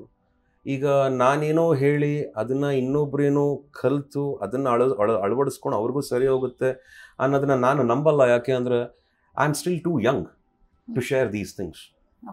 ಇನ್ನೂ ನನಗೆ 21 ವರ್ಷ ಆಗಿದೆ ಇಂಡಸ್ಟ್ರಿಗೆ ಬಂದು. Bagheera is just a beginning. So ನಮ್ಮದೇ ಆದಂಥ ಕೆಲವು ಪ್ಯಾಟರ್ನ್ಸ್ ಇರುತ್ತೆ, ನಮ್ಮದೇ ಆದಂಥ ಕೆಲವು ರೀತಿ ನೀತಿಗಳಿರುತ್ತೆ. ಈಗ ನಾನು ಯಾಕೆ ಯಾರಿಗಾರು ಏನೇನು ಹೇಳ್ಬಿಟ್ಟು ಮಿಸ್ಗೈಡ್ ಮಾಡಬೇಕು? ಇನ್ನೊಂದು ಸ್ವಲ್ಪ ವರ್ಷಗಳಾಗಲಿ, ಅದೇನು ಅಂತ ನನಗೆ ಹೇಳಬಹುದು ಅನಿಸ್ದಾಗ ಹೇಳ್ತೀನಿ. ಅದೇನಂತ ದೊಡ್ಡ ವಿಷಯನೂ ಅಲ್ಲ ಅಂತ ಅನ್ಕೊತೀನಿ. ನನಗೆ ಎಷ್ಟು ಗೊತ್ತೋ ಅದ್ರ ಪ್ರಕಾರ ಹ್ಯಾಂಡಲ್ ಮಾಡ್ಕೋತೀನಿ. And of course I respect all my technicians, my director, my cameraman, my fight master, my music director. I respect each and every one. ಅದು ನಮ್ಮಲ್ಲೇ ಇರಲಿ ಸದ್ಯಕ್ಕೆ. ಬಿಕಾಸ್ ಏನೇನೋ ಅದನ್ನು ಹೇಳೋ ಅಷ್ಟು ನಾನೇನೋ ಸಾಧನೆ ಮಾಡಿಬಿಟ್ಟಿದ್ದೀನಿ, ಅದನ್ನು ಹೇಳಬಹುದು ಅನ್ನೋಷ್ಟು ದೊಡ್ಡವನು ನಾನು ಅಂತ ನನಗೆ ಅನ್ನಿಸ್ತಾ ಇಲ್ಲ ಸದ್ಯಕ್ಕೆ. So I would like to keep it within myself. 2014ರಲ್ಲಿ ತೆರೆ ಕಂಡಂತಹ ಉಗ್ರಂ ಚಿತ್ರ ನಿಮ್ಮ ಒಂದು ನಟನೆಗೆ ಒಂದು ಹೊಸ ಅವಕಾಶ ಅಂತಾನೆ ಹೇಳಬಹುದು. ಹೊಸ ಚಾಲೆಂಜ್ ಕೂಡ ಇತ್ತು ಆ ಸಿನಿಮಾದಲ್ಲಿ. ನಿಮ್ಮದೇ ಸ್ಟಂಟ್ ಮಾಡೋವಂಥದ್ದು ನಿಮಗೆ ಹೊಸದೇನಾಗಿರಲಿಲ್ಲ. ಆದರೂ ಕೂಡ ಅಲ್ಲಿಯವರೆಗೆ ಸಾಹಸಮಯ ಚಿತ್ರಗಳಲ್ಲಿ ನೀವು ಪಾತ್ರ ವಹಿಸಿದ್ರು ಉಗ್ರಂ ಅಲ್ಲಿರುವಂತಹ ಒಂದು ಕ್ರೌರ್ಯ, ಸಾಹಸಗಳು ಮತ್ತೊಂದು ಮಜಲಿನ ಒಂದು ಕ್ರೌರ್ಯ, ಸಾಹಸಗಳು ಅಂತಾನೆ ಹೇಳ್ಬಹುದು. ಈ ಚಿತ್ರವನ್ನ ಮಾಡುವಾಗಿನ ಕೆಲವು ಅನುಭವಗಳನ್ನ ನಮ್ಮ ಜೊತೆ ಹಂಚ್ಕೊಳ್ಬಹುದಾ? Of course, Ugramm is a very special film ನನಗೆ ಬೇಸಿಕಲಿ. ಆ್ಯಂಡ್ ಪ್ರಶಾಂತ್ ನೀಲ್ ಅವರ ಫಸ್ಟ್ ಸಿನಿಮಾ ಬೇರೆ, ಜೊತೆಗೆ ಅವ್ರದ್ದೇ ಹೋಮ್ ಪ್ರೊಡಕ್ಷನ್ ಎಲ್ಲ ಒಟ್ಟಿಗೆ ಇದರಿಂದ. So it's like a home banner ಅದು. ಆ್ಯಂಡ್ ನನ್ನ ನಂಬಿಕೆ, ಅವರ ಶ್ರಮ ಒಂದು ಉಗ್ರಂ ಅಂತ ಹೇಳಲಿಕ್ಕೆ ಇಷ್ಟಪಡ್ತೀನಿ. ನನ್ನ ನಂಬಿಕೆಯಲ್ಲೂ ನನ್ನ ಶ್ರಮ ಇತ್ತು, ಅವರ ಶ್ರಮದಲ್ಲೂ ನನ್ನ ಮೇಲಿದ್ದಂಥ ಒಂದು ನಂಬಿಕೆ ಇತ್ತು. ಜೊತೆಗೆ ಕೆಲಸದ ಮೇಲೆ ನಂಬಿಕೆ, ಶ್ರಮನ ಇಬ್ಬರು ಹಾಕಬೇಕಾಗಿತ್ತು. So it was all interconnected. Dots match ಆಗಬೇಕಾಗಿತ್ತು. ಡಾಟ್ಸ್ನ ಮ್ಯಾಚ್ ಆಯಿತು ಅಂತ ಅಂದ್ಕೊಂಡಿದ್ದೀನಿ ಉಗ್ರಂ ಮಾಡ್ಬೇಕಾದ್ರೆ. ಅದಾದಮೇಲೆ ಇದೆಲ್ಲ ನಡೆದಿದ್ದು ಲೈಫಲ್ಲಿ ನನಗೂ ಅಂತ ಹೇಳಲಿಕ್ಕೆ ಇಷ್ಟಪಡ್ತೀನಿ. ತುಂಬ ಎಫರ್ಟ್ ಹಾಕಿದ್ದೀವಿ. ಸುಮಾರು 7 ವರ್ಷದ ಎಫರ್ಟ್ ಇದೆ ಉಗ್ರಂಗೆ. 5 ವರ್ಷ ಶೂಟಿಂಗ್ ಎಫರ್ಟ್ಸು ಇದೆ, 2 ವರ್ಷ ಡಿಸ್ಕಷನ್ ಎಫರ್ಟ್ಸು ಇದೆ. ಆಮೇಲೆ ಬೇರೆ ಏನೂ ಕಾಣಿಸ್ತಿರ್ಲಿಲ್ಲ ನಮಗೆ. ನಂಬಿಟ್ಟಿದ್ದೀನಿ, ಮುಂದಕ್ಕೆ ಹೋಗ್ಬೇಕು, ಇವ್ರನ್ನ ನಿಲ್ಸ್ಕೊಳ್ಳೇಬೇಕು. ಯಾಕಂದರೆ ಅವರಲ್ಲಿದ್ದಂಥ ಆ ಥಾಟ್ಸ್, ಆ ವಿಷನ್ ನನಗೆ ಬಹಳ ಇಷ್ಟವಾಗ್ತಾ ಇತ್ತು. ನನ್ನನ್ನು ಕೇಳೋರು ಯಾವ ಥರ ಸಿನಿಮಾ ಬೇಕು ಅಂತ. ನನಗೆ ಹೀಗೇ ಸಿನಿಮಾ ಬೇಕು ಅಂತ ಹೇಳುವೆ, ಹೀಗೇ ಚೆನ್ನಾಗಿ ಮಾಡಬೇಕು, ಇದೇ ಥರ ಅಚ್ಚುಕಟ್ಟಾಗಿರಬೇಕು ಅಂತ ಕೇಳುವೆ. ಅವರು ಅದನ್ನು ಚೇಂಜ್ ಮಾಡ್ಕೊಂಡು ಮಾಡಿದ್ದಾರೆ. ಅದೇ ಉಗ್ರಂ ನೀವು ನೋಡ್ತಾ ಇರೋದು.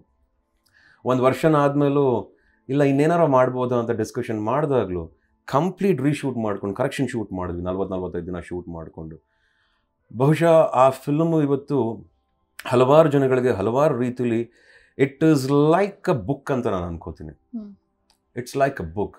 ಬಟ್ ನನ್ನ ಸಜೆಷನ್ ಏನು ಅಂದರೆ, ನಾವು 5 ವರ್ಷ ಮಾಡಿದ್ವಿ ಅಂತ ಯಾರೂ ಮುಂದಕ್ಕೆ 5-5 ವರ್ಷ ಸಿನಿಮಾ ಮಾಡಬೇಡಿ ಅಂತಲೂ ಅಡ್ವೈಸ್ ಮಾಡ್ತೀವಿ. ಬಿಕಾಸ್ ಟೈಮು, ಏಜು ಎಲ್ಲ ಮ್ಯಾಚ್ ಆಯಿತು ನನಗೆ. ಹೆಂಗೋ ತಡ್ಕೊಂಡೆ 32 ಉಗ್ರಂ ರಿಲೀಸ್ ಆಗೋಯ್ತು. ಸೊ ಅದನ್ನು ಎಲ್ಲರೂ ಮಾಡಬೇಡಿ, ಟೈಮ್ ವೇಸ್ಟ್ ಮಾಡ್ಕೋಬೇಡಿ. Every day is very important. Age is very important. Will never get younger day by day, will definitely get older. So please keep that in your mind ಅಂತ advice ಮಾಡ್ತೀನಿ. Ugramm is a fabulous experience. I thank each and every one who's been a part of Ugramm ಅಂತ ಹೇಳಿಕ್ಕೆ ಇಷ್ಟಪಡ್ತೀನಿ. Especially my Prashanth Neel. I love him forever, for whatever he is. And Ravi Varma cameraman, Ravikumar Sana, Bhuvan Gowda, Ravi Basrur as a music director ಬಂದರು ಆ ಪಿಕ್ಚರಿಂದ, Bhuvan Gowda cameraman ಆಗಿದ್ದು ಆ ಪಿಕ್ಚರಿಂದ. And entire film ಸೆಕ್ಟರಲ್ಲಿ ಆಡಿಯನ್ಸ್ಗೆ ಈ ಥರನೂ ಒಂದು ಪಿಕ್ಚರ್ ಬರ್ಬೋದು ಅಂತ ಅನಿಸಿದ್ದೆ ಉಗ್ರಂ ಅಂತ ಹೇಳಲಿಕ್ಕೂ ಇಷ್ಟಪಡ್ತೀನಿ. 2014 ಆ ಕಲ್ಟ್ ಅನ್ನೋ ಉಗ್ರಂ ಫಿಲ್ಮ್ನ ಅದನ್ನ ಯಾರೂ ಚೇಂಜ್ ಮಾಡೋಕ್ಕಾಗಲ್ಲ ಅಂತ ಅಂದ್ಕೊಂಡಿದ್ದೀನಿ ನಾನು. ನೀವು ಸಹ ಒಪ್ಕೊಂಡಿದ್ದೀರಾ ಅಂತ ಅಂದ್ಕೊಂಡಿದ್ದೀನಿ. ಖಂಡಿತ 7 years ಎಫರ್ಟ್ ಅಂದ್ರೆ ತುಂಬಾ ದೊಡ್ಡದು. Ugramm is a prestige to the Kannada audience. Do you know that? ಖಂಡಿತ. ಉಗ್ರಂ ತುಂಬಾ ಜನ ಇವತ್ತಿಗೂ ಉಗ್ರಂನ ಕೇವಲ ಇಲ್ಲಿ ಇಟ್ಕೊಂಡಿಲ್ಲ, ಇಲ್ಲಿ ಬರ್ಸ್ಕೊಂಡ್ಬಿಟ್ಟಿದ್ದಾರೆ, ಟ್ಯಾಟೂನ ಹಾಕೊಂಡ್ಬಿಟ್ಟಿದ್ದಾರೆ, ಕೆತ್ಕೊಂಡ್ಬಿಟ್ಟಿದ್ದಾರೆ. ಅದನ್ನ ಯಾರೂ ಚೇಂಜ್ ಮಾಡೋಕ್ಕಾಗಲ್ಲ. ಅದಕ್ಕೆ ಸಿಗೋ ಮರ್ಯಾದೆ ಪ್ರೀತಿ ಸಿಗಲೇಬೇಕು ಅಂತ ನಾನು ಅನ್ಕೋತೀನಿ. ಪ್ರಶಾಂತ್ ನೀಲ್ ಅವರು ನಿಮ್ಮ ಭಾವ ಕೂಡ, ಹಾಗೆ ಕನ್ನಡ ಮತ್ತು ಭಾರತೀಯ ಚಿತ್ರರಂಗ ಕಂಡಂಥ ಒಬ್ಬ ಒಳ್ಳೆ ನಿರ್ದೇಶಕ. ಅವ್ರ ಜೊತೆ ಕೆಲಸ ಮಾಡಿದಂಥ ಅನುಭವ ಹೇಗಿತ್ತು? ತುಂಬ ಚೆನ್ನಾಗಿತ್ತು. ಅವರು ಬಹುಶಃ ಫಸ್ಟ್ ಟೈಮ್ ಬಂದಾಗ ಬಹಳ ಮುಗ್ಧರು. ಅವರಲ್ಲಿದ್ದಂಥ ವಿಷನ್ನು, ಅವರಲ್ಲಿದ್ದಂಥ ಸೀರಿಯಸ್ನೆಸ್ಸು, ಅವರಲ್ಲಿದ್ದಂಥ ಆ ಒಂದು ಲಾರ್ಜರ್ ದ್ಯಾನ್ ಲೈಫ್ ಐಡಿಯಾಸ್ ನನಗೆ ಬಹಳ ಇಷ್ಟವಾಗ್ತಾ ಇತ್ತು ಪ್ರಶಾಂತ್ ಅವರಲ್ಲಿ. ಆ್ಯಂಡ್ ಯಾಕೆ ನನಗೂ ಆ ಒಂದು ಸಪೋರ್ಟ್ ಮಾಡಿ ಜೊತೆಗೆ ನಿಂತ್ಕೋಬೇಕು, ಅವ್ರನ್ನ ನಂಬಬೇಕು ಅಂತ ಅನಿಸಿದ್ದು ಅಂದರೆ ಅವ್ರಲ್ಲಿದ್ದಂಥ ವಿಷಯಗಳು ನನಗೆ ತುಂಬ ಇಷ್ಟಪಡಿಸ್ತು. ಯಾರು overnight next day Prashanth Neel ಆಗೋಕ್ಕಾಗಲ್ಲ. ಪ್ರಶಾಂತ್ ನೀಲ್ ಆಗೋಕ್ಕೆ ಅವ್ರು ಎಷ್ಟು ವರ್ಷ ಕಷ್ಟಪಟ್ಟಿದ್ದಾರೆ ಅನ್ನೋದು ನಾನು ನನ್ನ ಕಣ್ಣಾರೆ ನೋಡಿದ್ದೀನಿ. ಎಲ್ಲ ಉಗ್ರಮಿಂದ ನೋಡಿದ್ರು ಪ್ರಶಾಂತ್, ಬಟ್ ಉಗ್ರಂ ಮಾಡೋಕ್ಕೆ ಪ್ರಶಾಂತ್ ಅವ್ರು ಎಷ್ಟು ಕಷ್ಟಪಟ್ಟರು. ನಾನು, ಪ್ರಶಾಂತ್, ಭುವನ್ ಗೌಡ, ರವಿ ಬಸ್ರು, ನಾವೆಲ್ಲ ಟೀಮ್ ವರ್ಕ್ ಎಷ್ಟು ಮಟ್ಟಿಗೆ ಎಫರ್ಟ್ ಆಗಿದೆ ನಮಗೆ ಮಾತ್ರ ಗೊತ್ತು. ಬಟ್ ಪ್ರಶಾಂತ್ ನೀಲ್ ಅವರಲ್ಲಿ ಇರೋ ವಿಷನ್ನು, ಆ ಒಂದು ಐಡಿಯಾ ನನಗೆ ತುಂಬ, I always fall in love with his ideas and his vision and things. And ಜೊತೆಗೆ ಕಾಂಪ್ರಮೈಸ್ ಆಗ್ತಿರ್ಲಿಲ್ಲ. ಅವ್ರು ಕಾಂಪ್ರಮೈಸ್ ಆಗಿರೋದನ್ನೇ ನಾನು ನೋಡಿಲ್ಲ. ನಾನು ರಾಕ್ಷಸನೇ, ಅವರು ರಾಕ್ಷಸರೇ. ನಾನೂ ಕಾಂಪ್ರಮೈಸ್ ಆಗ್ತಿರ್ಲಿಲ್ಲ. ಏನೇ ಬೇಕು 100 ಟೇಕ್ ಕೇಳಿ ನಾನು ಕೊಡ್ತೀನಿ, ಬಟ್ ಅಚ್ಚಕಡೆ ಬರ್ಬೇಕು ಶಾರ್ಟ್. ನೀನೇನೇ ಕೇಳು ಮಾಡ್ತೀನಿ, ಬಟ್ ಪರ್ಫೆಕ್ಟ್ ಆಗಿರಬೇಕು ವರ್ಕ್. ನೀವೇನೇ ಹೇಳಿ ಮಾಡ್ತೀನಿ, ಜನಕ್ಕೆ ಮೆಚ್ಚುಗೆ ಆಗೋ ಥರ ಇರಬೇಕು ಕೆಲಸ. ಇಲ್ಲಿ ಯಾರನ್ನ ಮೆಚ್ಚಕ್ಕೆ ನಾನು ಕೆಲಸ ಮಾಡಲ್ಲ. ಅಲ್ಟಿಮೇಟ್ಲಿ ಜಸ್ಟಿಸ್ ಸಿಗಬೇಕು ಕೆಲಸದಲ್ಲಿ ಅನ್ನೋ ಥರ ಹಠ ಮಾಡೋದು, ಅದೆಲ್ಲ ಮ್ಯಾಚ್ ಆಗೋದು. ಆಮೇಲೆ ನನ್ನ ಬಹುಶಃ ಬಹಳ ಚೆನ್ನಾಗಿ ಅರ್ಥ ಮಾಡ್ಕೊಂಡಿದ್ದಂಥ ವ್ಯಕ್ತಿ ಪ್ರಶಾಂತ್ ನೀಲ್ ಅಂತ ಹೇಳ್ತೀನಿ. ನಾನು ಹೇಳುವೆ, ಇಲ್ಲ ನನಗೆ ಹೀಗೆ ಬೇಕು, ನನಗೆ ಈ ಥರ ಫೈಟ್ಸ್ ಬೇಕು, ಈ ಥರ ಮಾಡಿದ್ರೆ ಹೇಗಿರುತ್ತೆ, ಈ ಥರ ತೆಗೆದ್ರೆ ಹೇಗಿರುತ್ತೆ, ಈ ಥರ ಪ್ರೆಸೆಂಟೇಷನ್ ಮಾಡಿದ್ರೆ ಹೇಗಿರುತ್ತೆ, ಯಾಕೆ ಮಾಡಬಾರ್ದು, ನಾವ್ಯಾಕೆ ಚೆನ್ನಾಗಿ ಮಾಡಬಾರ್ದು, ನೋಡಿ ಬೇರೆ ಲ್ಯಾಂಗ್ವೇಜಸ್ ಎಲ್ಲ ಚೆನ್ನಾಗಿ ಮಾಡ್ತಾರೆ, ನಾವು ನಮ್ಮ ಲ್ಯಾಂಗ್ವೇಜಲ್ಲಿ ಇದನ್ನು ಮಾಡಬೇಕು ಅಂತ ಐ ಥಿಂಕ್ ತುಂಬ ಹಠ ಮಾಡಿದ್ದೀನಿ ಆ ಟೈಮಲ್ಲಿ ಅಂತ ಅನ್ಕೋತೀನಿ. ಆ್ಯಂಡ್ ಅವರ ವೇವ್ ಲೆಂತ್ ಮ್ಯಾಚ್ ಆಗಿದ್ದೇ ಒಂದು ಉಗ್ರಂ ಆಚೆ ಬರೋಕ್ಕೆ ಅವಕಾಶ ಆಯಿತು ಅಂತ ಹೇಳಲಿಕ್ಕೆ ಇಷ್ಟಪಡ್ತೀನಿ. ರಥಾವರ ಸಿನಿಮಾದ ಕ್ಲೈಮ್ಯಾಕ್ಸ್ ಕೂಡ ಒಂದ್ ರೀತಿ ತುಂಬಾ ವಿಶಿಷ್ಟವಾಗಿರುವಂಥದ್ದು. ನಿಮ್ಮ ಪ್ರಕಾರ one of your toughest climax short ever ಅಂತ ಹೇಳ್ಬಿಟ್ಟು ಇದ್ರ ಬಗ್ಗೆ Rathavara climax. I think every movie climax was very tough for me. Rathavara ಮಾತ್ರ ಅಂತಲ್ಲ, ನನಗೇನಾಗುತ್ತೆ, ಒಂದೊಂದು ಸಿನಿಮಾ ಅಂತ ಬಂದಾಗ ಆ ಸಿನಿಮಾ ಪ್ರಮೋಷನ್ ಮಾಡೋ ಟೈಮಲ್ಲಿ ಅದು ನನಗೆ ಬಹಳ ಕಷ್ಟವಾಗಿರುತ್ತೆ. ಆ ಇಂಟರ್ವ್ಯೂ ಟೈಮಲ್ಲಿ ಹೇಳಿರ್ಬೋದು, ಬಹುಶಃ ಇದುವರೆಗೂ ಮಾಡಿರೋ ಸಿನಿಮಾಲಿ ಇದು ಟಫೆಸ್ಟ್ ಕ್ಲೈಮ್ಯಾಕ್ಸ್ ಅಂತ ಹೇಳಿರ್ಬೋದು. But every film climax is very tough. Every film is very tough. ಯಾವ ಫಿಲಮು ಈಸಿಯಾಗಿ ಮಾಡೋಕ್ಕಾಗಲ್ಲ. ಈಸಿಯಾಗಿ ಮಾಡಿರೋ ಫಿಲಮ್ ಯಾವುದು ವರ್ಕ್ ಆಗಿಲ್ಲ ನನಗೆ ಕಷ್ಟಪಟ್ಟು ರಕ್ತ ಸುರಿಸ್ಕೊಂಡು ಏಟ್ ಮಾಡಿಕೊಂಡು ನೋವು ತಿನ್ಕೊಂಡು ಮಾಡಿರೋ ಸಿನಿಮಾಗಳಷ್ಟು ನನಗೆ ವರ್ಕ್ ಆಗಿದೆ. ಈ ಕೆಲಸ ಅನ್ನೋದು ಯಾವುದು ಈಸಿ ಅಲ್ಲ ಕಣಮ್ಮ. Every work is very tough. There is nothing called as it's easy. And Rathavara was also very tough. ಒಂದು ಕಣ್ಣು ಕವರ್ ಮಾಡ್ಕೊಂಡು ಫೈಟ್ ಮಾಡಬೇಕಾಗಿತ್ತು, ಆಮೇಲೆ ಆ ಮಳೇಲಿ ಫೈಟ್ ಮಾಡಬೇಕಾಗಿತ್ತು. And it's not a big deal, but still ಆ ಒಂದು ಟೈಮಲ್ಲಿ ಕಷ್ಟವಾಗಿತ್ತು. ಆ ಸಿಚುವೇಶನ್ ಒಂದು 10 ದಿನ ಕ್ಲೈಮ್ಯಾಕ್ಸ್ ಶೂಟ್ ಮಾಡೋದು ತುಂಬ ಕಷ್ಟವಾಗಿತ್ತು. ಬಟ್ ಇವಾಗ ಅದೆಲ್ಲ ಒಳ್ಳೆ ಮೆಮೊರೀಸ್ ಅಷ್ಟೇ. ಅದರಿಂದ ಕೊರಗ್ಬಿಟ್ಟು ನೊಂದ್ಕೊಂಡು ಅಯ್ಯೋ ಅವತ್ತು ಏನು ಕಷ್ಟ ಆಗೋದು ಗೊತ್ತಾ, ಅಯ್ಯೋ ನಿಮ್ಗೆ ಗೊತ್ತಿಲ್ಲ, no no no it's not. ಅದನ್ನು ಯಾರೂ ಹೇಳಬೇಕಾಗಿಲ್ಲ. ಕಷ್ಟಪಟ್ವಿ, ಸುಖ ನೋಡಿದ್ವಿ, ಅದನ್ನೊಂದು ಒಳ್ಳೆ ಕಥೆ ಅಂತ ಇವತ್ತು ಹಂಚ್ಕೋಬೇಕು ಅಂತ ನಾನು ಹೇಳಕ್ಕೆ ಇಷ್ಟಪಡ್ತೀನಿ. ಕೈ ಕೆಸರಾದರೆ ಬಾಯಿ ಮೊಸರು ಅಂತ ಅಷ್ಟೇ. ನಿಮ್ಮ ಸಾಹಸಗಾಥೆ ಮುಂದುವರೆದು ಏನು ಭರಾಟೆ, ರಥಾವರ ಇವೆಲ್ಲವೂ ಕೂಡ ಒಳ್ಳೆ ಕಮರ್ಷಿಯಲ್ ಸಕ್ಸಸ್ ಸಿನಿಮಾಗಳು. ಈ ಸಿನಿಮಾಗಳ ಬಗ್ಗೆ ಮಾತಾಡೋದಾದ್ರೆ ಇಟ್ಸ್ ಒಂದು ಬೇರೆ ಜಾನರ್ ಆಯ್ತು ನನಗೆ. ಒಂದು ಉಗ್ರಂ, ರಥಾವರ, ಮಫ್ತಿ ಆದ್ಮೇಲೆ Bharaate and Madagaja was an different pattern of making, different directors again. ಅವರು ನೋಡ್ತಿದ್ದ ರೀತಿ ಬೇರೆ, ಮಾಡ್ತಿದ್ದ ರೀತಿ ಬೇರೆ. ಬಟ್ ಎಲ್ಲೋ ಒಂದು ಕಡೆ ಇವತ್ತು ಕೆಲವ್ರಿಗೆ ಕೆಲವುದು ಇಷ್ಟ ಆಗಿದೆ, ಕೆಲವ್ರಿಗೆ ಇಷ್ಟ ಆಗಿರಲ್ಲ. So no comments. ಈವನ್ ಆ ಪಿಕ್ಚರ್ಲು ನನಗೆ ಎಷ್ಟು ಕೆಲವುದು ಒಳ್ಳೇದನ್ನ ಕಲ್ತ್ಕೊಂಡಿದ್ದೀನಿ ಆ್ಯಂಡ್ ನಮಗೆ ಆದಂಥ ಗುಡ್ ಆ್ಯಂಡ್ ಬ್ಯಾಡ್ ಎಕ್ಸ್ಪೀರಿಯನ್ಸು ಸಹ ಆಗಿದೆ. Like it's pretty common and normal and good. Bharaate ನಮ್ಮ ಚೇತನ್ ಕುಮಾರ್ ಅವರು ಎಂತೆಂಥ ಒಳ್ಳೊಳ್ಳೆ ಸಾಂಗ್ಗಳಿದೆ. ನನಗೆ ಆ ಸಾಂಗ್, ನನಗೆ ಅವ್ರ ಬರವಣಿಗೆ ಬಹಳ ಇಷ್ಟ. ಚೇತನ್ ಅವ್ರದ್ದು ನಂಗೆ ತುಂಬ ಇಷ್ಟ ಅವ್ರ ಬರವಣಿಗೆ. ನಾನು ಅವ್ರನ್ನ ನಿರ್ದೇಶಕರಿಂದ ಭಾಳ ಪ್ರೀತಿಯಿಂದ ಕರೆಯುವೆ. ಆ್ಯಂಡ್ ಇನ್ನು ಮದಗಜ ನಮ್ಮ ಉಮಾಪತಿ ಅವ್ರ ನಿರ್ಮಾಪಕರು and Mahesh director again there. And ಅವರು ಸಹ ಪಾಪ ಚೆನ್ನಾಗಿ ಮಾಡಿದ್ದೀವಿ. And of course there something called ಯಾವ ಪಿಕ್ಚರಲ್ಲೂ ಅಲ್ಟಿಮೇಟಾಗಿ ಚೆನ್ನಾಗಿ ಮಾಡಿಬಿಡ್ತೀನಿ 100% ಅಂತ ಇದುವರೆಗೂ ಯಾವ ಸಿನಿಮಾ ನನಗಂತೂ ಗೊತ್ತಿಲ್ಲ. ಹಾಗೆ ಈ ಸಿನಿಮಾಗಳಿಗೂ ಹೇಳಬೇಕಂದ್ರೆ, ಬಗೀರ ತನಕನೂ ಹೇಳಬೇಕಂದ್ರೆ we could have done it a little better ಅಂತ ಅನಿಸುತ್ತೆ, which is pretty common. And that keeps me and that gives me more energy. ನನಗೆ ನನ್ನ ಫ್ಯೂಚರ್, ನನ್ನ ವಿಷನ್, ನನ್ನ ಸಾಧನೆಗೆ ಅದೊಂದು ಬಲ ಅಂತ ಹೇಳ್ತೀನಿ ಆ ವಿಚಾರಗಳು. ಸೊ ಹಾಗಾಗಿ ಇನ್ನೊಂದು ಸ್ವಲ್ಪ ಚೆನ್ನಾಗಿ ಮಾಡ್ಬೋದಿತ್ತಲ್ಲ, ನಾನೇ ಇನ್ನೊಂದು ಸ್ವಲ್ಪ ಚೆನ್ನಾಗಿ ಮಾಡ್ಬೋದಿತ್ತಲ್ಲ ಅಂತ ಈಗಲೂ ಹೇಳಲಿಕ್ಕೆ ಇಷ್ಟಪಡ್ತೀನಿ. ಆ್ಯಕ್ಚುಲಿ ನನಗೆ ಆ್ಯಸ್ ಅ ಆಡಿಯನ್ಸ್ ಭರಾಟೆಯಲ್ಲಿ ಪರ್ಸ್ನಲಿ ಆ ಒಂದು ಆಯುರ್ವೇದಿಕ್ ಡಾಕ್ಟರ್ ಕ್ಯಾರೆಕ್ಟರ್ ಮಾಡಿದ್ರಲ್ಲ, ಅದು ಆ್ಯಕ್ಚುಲಿ ತುಂಬ ಚೆನ್ನಾಗಿ ಅನಿಸಿತ್ತು. ಆ ಒಂದು ಸೀನ್ಸ್ ಬಂದಾಗ ಆ ಸ್ಪಿರಿಚುವಲ್ ನೀವು ಆ್ಯಕ್ಷನ್ನ ತೋರಿಸ್ಬೋದು, ಸಿಟ್ಟು ಸೆಡ್ವು ಎಲ್ಲ ಈಸಿಯಾಗಿ ಆಚೆ ಹಾಕ್ಬಿಡ್ಬೋದು.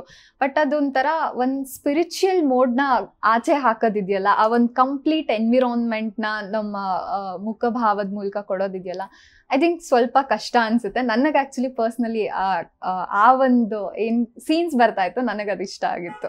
So sweet, thank you so much ಅಂತ ಹೇಳ್ತೀನಿ ಅಷ್ಟೇ. ನಿಮ್ಮ ಚಾಯ್ಸ್ ಅಮ್ಮ ಅದು. ಸೊ ಹಾಗಾಗಿ ಪ್ರತಿಯೊಬ್ಬರಿಗೂ ಅವ್ರದ್ದು ಚಾಯ್ಸ್. ನನ್ನ ಫ್ರೆಂಡ್ಸ್ ಈಗಲೂ ಕೆಲವರು ಇದ್ದಾರೆ, ನನಗೆ ಭರಾಟೆಲಿ ನಿನ್ ಕಾಣಿಸೋ ರೀತಿ ಇಷ್ಟ, ಚೆನ್ನಾಗಿ ಕಾಣಿಸ್ತೀಯ, ಸಾಂಗ್ಸ್ ಇಷ್ಟ, ಎಷ್ಟು ಚೆನ್ನಾಗಿ ಒಂಥರ ಕ್ಯೂಟ್ ಆಗಿ ಆಡಿದ್ಯಾ, ಚೆನ್ನಾಗಿ ಮಾಡಿದ್ಯಾ. ಹೌದಾ, ಸರಿ, ಥ್ಯಾಂಕ್ ಯು. ನಾವೇನಮ್ಮ ಹೇಳೋದು, ಅಮ್ಮ ನಿಮಗೆ ಇಷ್ಟ ಆದರೆ ನಮಗೂ ಇಷ್ಟ, ನಿಮ್ಗೆ ಇಷ್ಟ ಆಗಿಲ್ಲ ಅಂದ್ರೆ ಹೇಳಿ, ಅದೇನಿದೆ ಕರೆಕ್ಟ್ ಮಾಡಿದ್ರೆ ಮುಂದಕ್ಕೆ ಹೋಗ್ತೀವಿ. That is what I have learned in life and thank you so much ಅಂತ ಹೇಳ್ತೀನಮ್ಮ. So sweet. ನಂತರದ್ದು ಈಗ ಬಂದಿರೋಂಥ ಬಗೀರನ ಕತೆ, ಪಾಶ್ಚಿಮಾತ್ಯ ಸೂಪರ್ ಹೀರೋ ಕತೆಗಳ ಹಾಗೆ ಇದು ಕೂಡ ಒಂದು ರೀತಿ ಹೊರಹೊಮ್ಮಿರೋಂಥದ್ದು. ಪ್ರಶಾಂತ್ ನೀಲ್ ಅವರ ಕತೆ ಕಾಮಿಕ್ಸ್ನ ಹೊಳಹುಗಳಿದ್ರೂ ಕೂಡ ದೊಡ್ಡವರು ಸಣ್ಣವರು ಅಂತ ಹೇಳ್ದೇನೆ, ಯಾವುದೇ ವಯಸ್ಸಿನ ಭೇದ ಇಲ್ದೇನೆ ನೋಡಿ ಖುಷಿ ಪಡಬಹುದಾಗಿರುವಂಥ ಒಂದು ಚಿತ್ರಕಥೆ ಇದು. ಜೊತೆಗೆ ಡಾಕ್ಟರ್ ಸೂರ್ಯ ಅವರ ನಿರ್ದೇಶನ ಕೂಡ ಇದೆ. ಈ ಒಂದು ಸಿನಿಮಾಗಾಗಿ ನೀವು ಮಾಡಿರೋಂತಹ ತಯಾರಿ ಬಗ್ಗೆ ಹೇಳ್ಬೋದಾ? ಎಫರ್ಟ್ಸ್ ಆಸ್ ಅ ಹೀರೋ ಹಾಕ್ಲೇಬೇಕಾಗಿತ್ತು, ಹಾಕದೆ ಜಿಮ್ಗೆಲ್ಲ ಹೋಗ್ಲೇಬೇಕಾಗಿತ್ತು, ಒಣಕೊಂಡಿರ್ಬೇಕಾಗಿತ್ತು.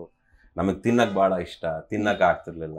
ಆ್ಯಂಡ್ ವರ್ಕೌಟ್ ಮಾಡಲೇಬೇಕಾಗಿತ್ತು. ಆ್ಯಂಡ್ ಆ ಟೈಮ್ ಪ್ರಕಾರ ಒಂದೊಂದ್ಸತಿ ಕಂಪ್ಲೀಟಾಗಿ ರೆಡಿ ಆಗುವೆ, 1-2-3 ದಿನ ಶೂಟಿಂಗ್ ಆಗಿ ಮತ್ತೆ 1-1.5 ತಿಂಗಳು 2 ತಿಂಗಳು ಬ್ರೇಕ್ ತಗೊಳ್ಳೋದು. ಆವಾಗ ಆ ಟೈಮಲ್ಲಿ ಸ್ವಲ್ಪ ದಪ್ಪ ಆದರೂ ಮತ್ತೆ ಫಿಟ್ ಆಗಬೇಕಾಯಿತು ನೆಕ್ಸ್ಟ್ ಶೆಡ್ಯೂಲ್ಗೆ. ಈ ಥರ ಒಂದು ತುಂಬ ಪ್ರಾಸೆಸ್ ಇತ್ತು. ನನಗೆ ಫಿಟ್ ಆದಾಗ ಕೆಲವು ಶಾರ್ಟ್ಸ್ನ ಮಾಡ್ಕೊಂಡ್ರೆ ಇನ್ನೂ ಚೆನ್ನಾಗಿರೋದೇನೋ ಅಂತ. That's what I say. I am never satisfied with my work. I would love to get better every single day, every film, every single project.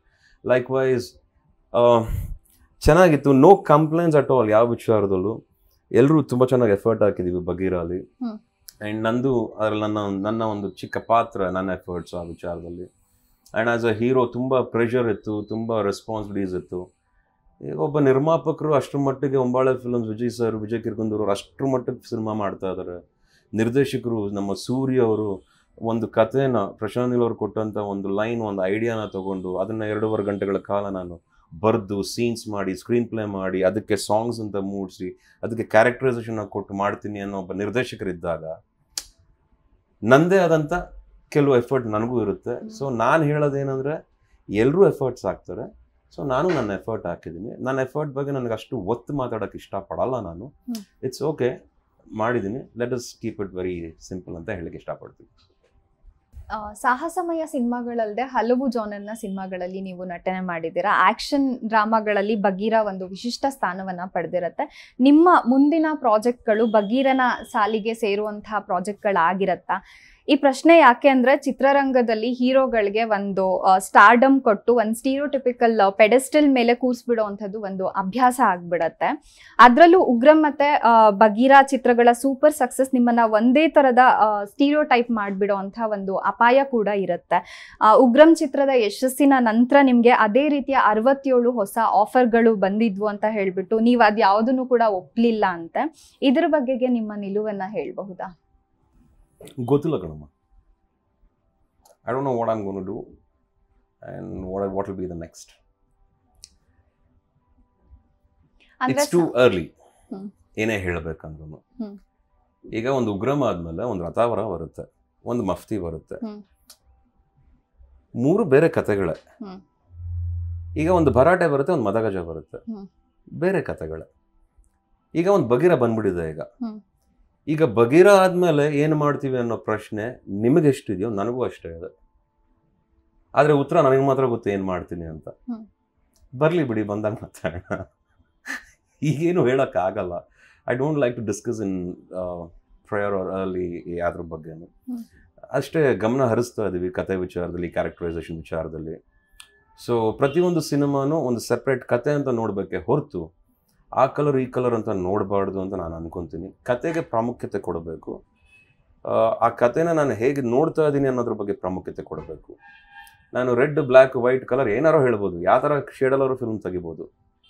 ಕತೆ ಬಗ್ಗೆ ನೋಡಿ, ಕತೆ ಬಗ್ಗೆ ಮಾತ್ರ ಗಮನ ಹರಿಸಿ ಅಂತ ಹೇಳಲಿಕ್ಕೆ ಇಷ್ಟಪಡ್ತೀನಿ. ಅನ್ಬಿಡೋದು ಭಾಳ ಸುಲಭ. ಯಾವುದೇ ಸಿನಿಮಾನು ಅನ್ಬಿಡೋದು, ಮಾತಾಡ್ಬಿಡೋದು ಭಾಳ ಸುಲಭ. ಬಟ್ ಆ ಸಿನಿಮಾಗೆ ಎಷ್ಟೆಷ್ಟು ಕಷ್ಟಪಟ್ಟಿರ್ತಾರೆ, ಎಷ್ಟೆಷ್ಟು ಜನ ಎಫರ್ಟ್ ಹಾಕಿರ್ತಾರೆ ಅನ್ನೋ ಸ್ವಲ್ಪ ತಿಳುವಳಿಕೆನೂ ಇಟ್ಕೋಬೇಕು ಕೆಲವರು ಮಾತಾಡ್ಬೇಕಾರೆ ಅಂತ ಹೇಳಲಿಕ್ಕೆ ಇಷ್ಟಪಡ್ತೀನಿ. ಬಟ್ ನೋ ಕಂಪ್ಲೇಂಟ್ಸ್, ಎಫರ್ಟ್ ಆಗ್ತಾ ಇದ್ದೀವಿ. ಯಾವ ಥರ ಸಿನಿಮಾ ಬರುತ್ತೆ ಅಂತ ಈಗಲೇ ಹೇಳೋದು ಬೇಡ. ಟ್ರೈ ಮಾಡ್ತೀನಿ, ಹೇಳ್ತೀನಿ ನಿಮಗೆ ಬಂದಾಗ, ರೆಡಿ ಆದ್ಮೇಲೆ ಹೇಳ್ತೀನಿ. ನಿಮ್ಮ ಪ್ರಕಾರ ಹೀರೋಗಿರಿ, ಆ ಒಂದು ಸ್ಟಾರ್ಡಮ್, ಸೂಪರ್ ಸ್ಟಾರ್ ಅಂದ್ರೆ ಏನು? ಗೊತ್ತಿಲ್ಲ ಕಣಮ್ಮ, ನನಗೆ ನಿಜವಾಗ್ಲೂ ಗೊತ್ತಿಲ್ಲ. ನೀವು ಸೂಪರ್ ಸ್ಟಾರ್ ಅನ್ನೋದನ್ನ ಪರ್ಸನಲಿ ನೀವು ನೋಡೋದಾದ್ರೆ ಹೆಂಗ್ ನೋಡ್ತೀರಾ? ಏನಂತ ಅನಲೈಸ್ ಮಾಡ್ತೀರಾ? ಗೊತ್ತಿಲ್ಲ ಕಣಮ್ಮ. ಅಭಿಮಾನಿಗಳು ಹೇಗೆ ಹೇಳ್ತಾರೋ ಹಾಗೆ ಅಂತ ಅನ್ಕೊಂಡು ಬದುಕ್ತಿರೋರು ನಾವು. ಹಲವಾರು ವರ್ಷಗಳಿಂದ ನಾನು ಅದನ್ನೇ ಕಂಟಿನ್ಯೂ ಮಾಡ್ಬೇಕಂತ ಅನ್ಕೋತೀನಿ. ಅದ್ರ ಬಗ್ಗೆ ಯೋಚನೆ ಮಾಡೋಕೆ ನನಗೆ ಇಷ್ಟ ಇಲ್ಲ. ಪ್ರೀತಿ ಹೇಗೆ ಕೊಡ್ತಾರೋ, ನಮ್ಮನ್ನ ಹೇಗೆ ಏನು ಹೇಳ್ತಾರೋ ಅದ್ರ ಪ್ರಕಾರ ಇರಬೇಕು ಅಂತ ನಂಬ್ಕೊಂಡು ಬದುಕ್ತಿರೋ ನಾನು. I think that's better. S Narayan ಅವ್ರು ಇರಬಹುದು, ದಯಾಳ್ ಪದ್ಮನಾಭ್ ಅವರು, ಪ್ರಶಾಂತ್ ನೀಲ್ ಅವರು, ಡಾಕ್ಟರ್ ಸೂರ್ಯ ಅವರಂತಹ ನಿರ್ದೇಶಕರೊಂದಿಗೆ ನೀವು ಕೆಲಸ ಮಾಡಿ ಯಶಸ್ಸನ್ನ ಕಂಡಿದ್ದೀರಾ. ಈ ನಿರ್ದೇಶಕರುಗಳ ಕಾರ್ಯವೈಖರಿಯ ಬಗ್ಗೆಗೆ ಹೇಳ್ಬೋದಾ? ಹಾಗೆ ಜೊತೆಗೆ ಕೆಲಸ ಮಾಡೋದಕ್ಕೆ ತುಂಬಾ ಕಂಫರ್ಟೇಬಲ್ ಅನ್ಸಿದಂತಹ ನಿರ್ದೇಶಕರು ಯಾರು? ನಿಮ್ಗೆ ನಿಮ್ಮನ್ನ ತುಂಬಾ ಪ್ರಭಾವಿಸಿದಂತಹ ನಿರ್ದೇಶಕರು ಯಾರು? ನಾನು ಕಂಫರ್ಟಬಲ್ ಇಲ್ಲ ಅಂದ್ರೆ ಯಾವ ಡೈರೆಕ್ಟರ್ ಜೊತೆ ಕೆಲಸ ಮಾಡಲ್ಲ, first of all. So I would say all my directors were comfortable to me. ಪ್ರತಿಯೊಬ್ಬ ನಿರ್ದೇಶಕರ ಹತ್ರನೂ ಅದರದ್ದೇ ಆದಂಥ ಗುಡ್ ಅಂಡ್ ಬ್ಯಾಡ್ನ ತಿಳ್ಕೊಂಡಿದ್ದೀನಿ, ಅರ್ಥ ಮಾಡ್ಕೊಂಡಿದ್ದೀನಿ, ಖುಷಿಯಾಗಿ ಕೆಲಸ ಮಾಡಿದ್ದೀನಿ. So I respect all my technicians, all my directors and all my producers ಅಂತ ಹೇಳಲಿಕ್ಕೆ ಇಷ್ಟಪಡ್ತೀನಿ. ಈಸಿಯಾಗಿ ಆನ್ಸರ್ ಮಾಡಿಬಿಟ್ರಿ ಸರ್. ಪರ್ಫೆಕ್ಟಾಗಿ ಆನ್ಸರ್ ಮಾಡಿದ್ದೀನಿ. ನೀವೊಂದೆರಡು ಸಿನಿಮಾಗಳಲ್ಲಿ ಹಾಡನ್ನ ಹಾಡಿದ್ದೀರಿ, ಹಾಗೆ ಒಂದ್ ಚಿತ್ರಕ್ಕೆ ನಿರೂಪಕನಾಗಿ ಧ್ವನಿ ನೀಡಿದ್ದೀರಾ. ಮುಂದೆ ನಿಮ್ಮ ಧ್ವನಿಯಲ್ಲಿ ಹೊಸ ಹಾಡನ್ನ ನಾವೆಲ್ಲ ಕೇಳೋದು ಯಾವಾಗ? ಇಷ್ಟ ನನ್ನ ವಾಯ್ಸು ಕೇಳ್ತೀರಾ? ಇಷ್ಟ ಆಗಿದೆ ಅಲ್ವಾ? ಖಂಡಿತ. ಹೌದು, ನಾನು ಹಾಡಿದಾಗೆಲ್ಲ ನಮ್ಮ ಸ್ವೀಟ್ ಫ್ಯಾನ್ಸ್, ನಮ್ಮ ಅಭಿಮಾನಿಗಳ ಚೆನ್ನಾಗಿ ಕಿರ್ಚ್ತಾರೆ. So I feel I can sing, I can manage ಅನ್ಕೋತೀನಿ. ಅದೇ ಡೈರೆಕ್ಟರ್ಗಳೆಲ್ಲ ಚಾನ್ಸ್ ಕೊಟ್ಟು ಒಳ್ಳೊಳ್ಳೆ ಪಿಕ್ಚರಲ್ಲಿ ಒಳ್ಳೊಳ್ಳೆ ಹಾಡು ಕೊಡ್ಬೇಕು ನನಗೆ. ನನಗೆ ಇಷ್ಟವಾಗ ಹಾಡು ಕೊಟ್ರೆ ನಾನು ಹಾಡ್ತೀನಿ. ಯಾವ್ದಾದ್ರು ಹಾಡು ಕೊಟ್ಬಿಟ್ಟು ಹಾಡು ಹಾಡು ಹಾಡು ಅಂದ್ರೆ ನನಗೆ ಹಾಡೋಕ್ಕಾಗಲ್ಲ. ನನಗೆ ಇಷ್ಟವಿಲ್ದಿರೋ ನನಗೆ ಇದುವರೆಗೂ ಮಾಡಿಲ್ಲ, ಮುಂದಕ್ಕೆ ಮಾಡೋಕ್ಕೂ ಬಹಳ ಕಷ್ಟ ನನಗೆ. ಸೊ ನನಗೆ ಸಾಂಗ್ ಇಷ್ಟ ಆಗಬೇಕು. ಕೇವಲ ನನ್ನ ಸಿನಿಮಾಗೆ ಮಾತ್ರ ಅಲ್ಲ, ಬೇರೆ ಯಾವುದೇ ಸಿನಿಮಾಗೆ ಒಳ್ಳೆ ಸಾಂಗ್ ಇದ್ರೆ I will definitely support them and I would love to give my voice there ಅಂತ ಹೇಳಿ ಇಷ್ಟಪಡ್ತೀನಿ. ನಂಗೆ ಹಾಡಕ್ಕೆ ಇಷ್ಟ. ಯಾವ ತರ ಹಾಡು ನಿಮಗೆ ಬರಬೇಕು, ಹಾಡಬೇಕು ಅಂತ ನೀವು ಅನ್ಕೊಳ್ತಾ ಇದ್ದೀರಾ? ಕೇಳಿದ ತಕ್ಷಣ ಇಷ್ಟ ಆಗಬೇಕು. ಅದು ಸಾಂಗ್ನ ಕೇಳಿಸಿದ ತಕ್ಷಣ ನಾನು ಹಾಡಬಹುದು ಅಂತ ನನಗೆ ಅನ್ನಿಸ್ಬೇಕು. ಜೊತೆಗೆ ನಾನು ಹಾಡಬಹುದಾ ಅಂತನೂ ನನಗೆ ಗೊತ್ತಿರಬೇಕು. ಈಗ ನೀವು ನಾದಮಯ ತಗೊಂಡ್ಬಂದ್ಬಿಟ್ಟು ಹಾಡು ಅಂದ್ರೆ ಬಹಳ ಕಷ್ಟವಾಗುತ್ತೆ ನಮ್ಗೆ. ಅದು ನಮ್ಮ ಮಾಮ ಹಾಡಿರೋದು. ಸೊ ಹಾಗಾಗಿ ಅದನ್ನು ಬೇಕಾದ್ರೆ ಟ್ರೈ ಮಾಡ್ತೀನಿ. But I need that song. ಆ ಸ್ಪಾಕ್ ಆಗಬೇಕು ಕೇಳಿದ ತಕ್ಷಣ. ಎಸ್, ಈ ಸಾಂಗ್ನ ನನಗೆ ನಾನು ಹಾಡಬಲ್ಲೆ, ನನಗೆ ನನ್ನ ವಾಯ್ಸ್ ಮ್ಯಾಚ್ ಆಗುತ್ತೆ ಅಂದಾಗ ಹಾಡ್ತೀನಿ. That is all I know. ನಿಮ್ಮ ತಂದೆಯವರು ಸ್ಥಾಪಿಸಿದಂಥ ನಿಮ್ಮದೇ ಹೋಮ್ ಬ್ಯಾನರ್ನ ಸೌಭಾಗ್ಯ ಪಿಕ್ಚರ್ಸ್ನ ನಿರ್ಮಾಣ ಕೆಲಸಗಳಲ್ಲಿ ನೀವು ತೊಡಗಿಸ್ಕೊಂಡಿದ್ದೀರಾ. ಈ ನಿರ್ಮಾಣ ಕೆಲಸಗಳ ಅನುಭವಗಳನ್ನು ಹಂಚ್ಕೊಳ್ಬಹುದಾ? Like a producer good and bad ನೋಡಿದ್ದೀನಿ ಆವಾಗಲೂ. ಆ್ಯಂಡ್ ಸೆವೆಂತ್ ಸೆವೆಂತಿ ಬಹಳ ಇಷ್ಟಪಟ್ಟು ಎಕ್ಸಿಕ್ಯೂಟಿವ್ ಪ್ರೊಡ್ಯೂಸರ್, ಒಬ್ಬ ಪ್ರೊಡಕ್ಷನ್ ಮ್ಯಾನೇಜರ್ ಥರನೇ ನಾನು ಕೆಲಸ ಮಾಡಿದ್ದೀನಿ ಆ ಪಿಕ್ಚರ್ಗೆ. ಎಲ್ಲ ಆಗು ಹೋಗುಗಳು, ನನ್ನ ಕೆಲಸ ಕಾರ್ಯಗಳನ್ನೆಲ್ಲ ಬಿಟ್ಬಿಟ್ಟು, ನಾನು ಶೂಟಿಂಗ್ಸ್ ಎಲ್ಲ ಬಿಟ್ಬಿಟ್ಟು ನಮ್ಮ ಅಪ್ಪಾಜಿ ಜೊತೆ ನಿಂತ್ಕೊಂಡೆ, ನಮ್ಮ ಅಪ್ಪಾಜಿ ಅಣ್ಣನ ಜೊತೆ, ಬಿಕಾಸ್ ನಾರಾಯಣ್ ಸರ್ ಡೈರೆಕ್ಟರ್ ಅದಕ್ಕೆ. And that was very good experience. ಬಹುಶಃ ಆ ಪಿಕ್ಚರ್ ಆದಮೇಲೆ ನನ್ನ ನಡವಳಿಕೆ ಇನ್ನೊಂದು ಸ್ವಲ್ಪ ಬದಲಾಯಿತು, ನಾನೇ ಬದಲಾಗೋಕ್ಕೆ ಅವಕಾಶ ಮಾಡಿಕೊಡ್ದು ನನ್ನ ಜೀವನದಲ್ಲಿ ಅಂತ ಹೇಳ್ತೀನಿ. ಬಿಕಾಸ್ ಯಾವ ಹೀರೋಗೂ ತನ್ನ ದುಡ್ಡು ತನ್ನ ನಿರ್ಮಾಣ ಮಾಡಿ ಆ ಸಿನಿಮಾ ಮಾಡೋವರೆಗೂ ನಿರ್ಮಾಪಕರು ಕಷ್ಟ ಏನು ಅಂತ ಗೊತ್ತಾಗಲ್ಲ. ಬಹುಶಃ ನನಗೂ ಆ ಒಂದು ವಿಚಾರದಲ್ಲಿ ಬಹಳ ಅರ್ಥವಾಗಿದ್ದು ಸೆವೆಂತಿ ಗಣೇಶ ಮತ್ತೆ ಬಂದ ಎಲ್ಲ ಆದಾಗ, ಎಸ್ಪೆಷಲಿ ಸೆವೆಂತಿ ಆಗ್ತಿದ್ದಂಗೆ ಗೊತ್ತಾಗೋಯ್ತು ಎಲ್ಲ ಬಹಳ ಹುಷಾರಾಗಿರ್ಬೇಕು, ಸುಮ್ಮನೆ ನಾವು ಎಂಜಾಯ್, ಇದು ಕೆಲಸ ಅನ್ನೋದು ಎಂಜಾಯ್ಮೆಂಟ್ ಅಲ್ಲ, ಇದು ಒಂದು ಕರ್ತವ್ಯ, ಇದು ಒಂದು ಕೆಲಸ ಅನ್ನೋದು ಇನ್ನೊಂದು ಸ್ವಲ್ಪ ಚೆನ್ನಾಗಿ ಅರ್ಥ ಆಯಿತು. ಅಲ್ಲಿವರೆಗೂ ಮಾಡ್ಕೊಂಡು ಬಂದಿದ್ದೆ, ಬಟ್ ಸೆವೆಂತಿ ಎಲ್ಲ ಆದಮೇಲೆ ಇನ್ನೊಂದು ಸ್ವಲ್ಪ ಬೆಟರಾಗಿ ಅರ್ಥ ಆಯಿತು ನನಗೆ. ನಿಮ್ಮ ತಂದೆ ಚಿನ್ನೇಗೌಡರು ಪ್ರಸಿದ್ಧವಾದಂತಹ ನಿರ್ಮಾಪಕರು. ನಿಮ್ಮ ತಂದೆಯವರನ್ನ ನಿರ್ಮಾಪಕರಾಗಿ ನೀವು ಹತ್ತಿರದಿಂದ ಕೂಡ ನೋಡಿದ್ದೀರಾ. ನಿಮ್ಮ ಶ್ರೀಹರಿಕತೆ ಚಿತ್ರಕ್ಕೆ ಅವರೇ ನಿರ್ಮಾಪಕರು. ಅವರ ಕಾರ್ಯಶೈಲಿಯನ್ನ ನೀವು ವಿವರಿಸೋದಾದ್ರೆ? ನಮ್ಮ ಅಪ್ಪಾಜಿದ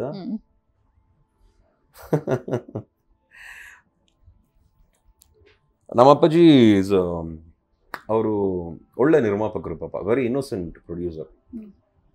ಅವ್ರಿಗೆ ಕತೆ ಅಷ್ಟು ವಿಚಾರಗಳಲ್ಲಿ ಹೇಗೆ ಎತ್ತ ಅಂತ ಗೊತ್ತಿಲ್ಲ, ಬಟ್ ಒಳ್ಳೆ ಪ್ರೊಡ್ಯೂಸರ್ ನಮ್ಮ ಅಪ್ಪಾಜಿನು. ಯಾವ ಆ್ಯಕ್ಟರ್ಸ್ಗೂ ತೊಂದರೆ ಕೊಡ್ತಿಲ್ಲ, ತುಂಬ ಒಳ್ಳೆ ದೇವರಂಥ ನಿರ್ಮಾಪಕರು ನಮ್ಮ ಅಪ್ಪಾಜಿ. ಆ್ಯಂಡ್ ಬಹುಶಃ ಕತೆ ಚಾಯ್ಸಸಲ್ಲೆಲ್ಲೋ ಒಂದೊಂದ್ಸತಿ ಆವಾಗ ತುಂಬ ತೊಂದರೆ ಆಗೋದು ಅವ್ರಿಗೂ. ಬಟ್ ನನಗೆ ನನ್ನ ಪಿಕ್ಚರ್ನ ನಾನು ಸ್ವಲ್ಪ ರಾಜಾರೋಷವಾಗಿ ಮಾಡ್ತೀನಿ, ನನ್ನ ಹೋಮ್ ಪ್ರೊಡಕ್ಷನ್ನ.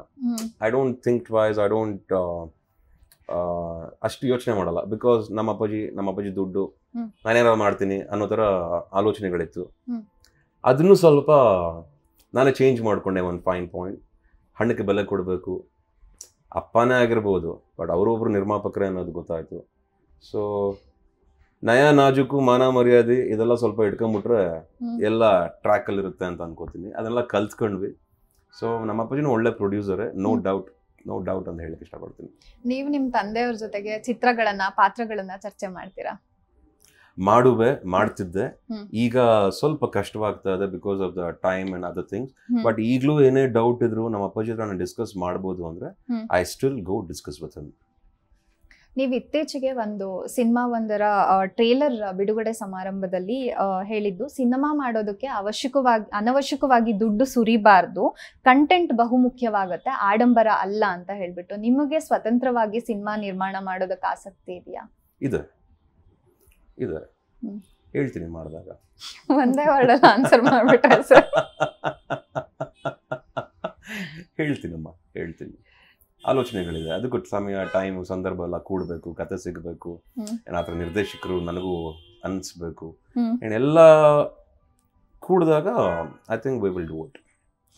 ಮೊದ್ಲು ಮುರಳಿ ಅಂತ ಕರೆಯಲ್ಪಡ್ತಾ ಇದ್ರಿ ನೀವು. ಅದಾದ್ಮೇಲೆ ಕೆಲವು ಚಿತ್ರಗಳನ್ನ ನಿಮ್ಮ ಹೆಸರನ್ನ ಮುರಳಿ ದೇವ್ ಅಂತ ಹೇಳ್ಬಿಟ್ಟು ಕ್ರೆಡಿಟ್ ನಲ್ಲಿ ಹಾಕ್ಲಾಗ್ತಾ ಇತ್ತು. 2008 ನಂತರದಲ್ಲಿ ಶ್ರೀ ಮುರಳಿ ಅಂತ ಹೇಳ್ಬಿಟ್ಟು ನಿಮ್ಮನ್ನ ಕರೀಲಾಗ್ತಾ ಇದೆ.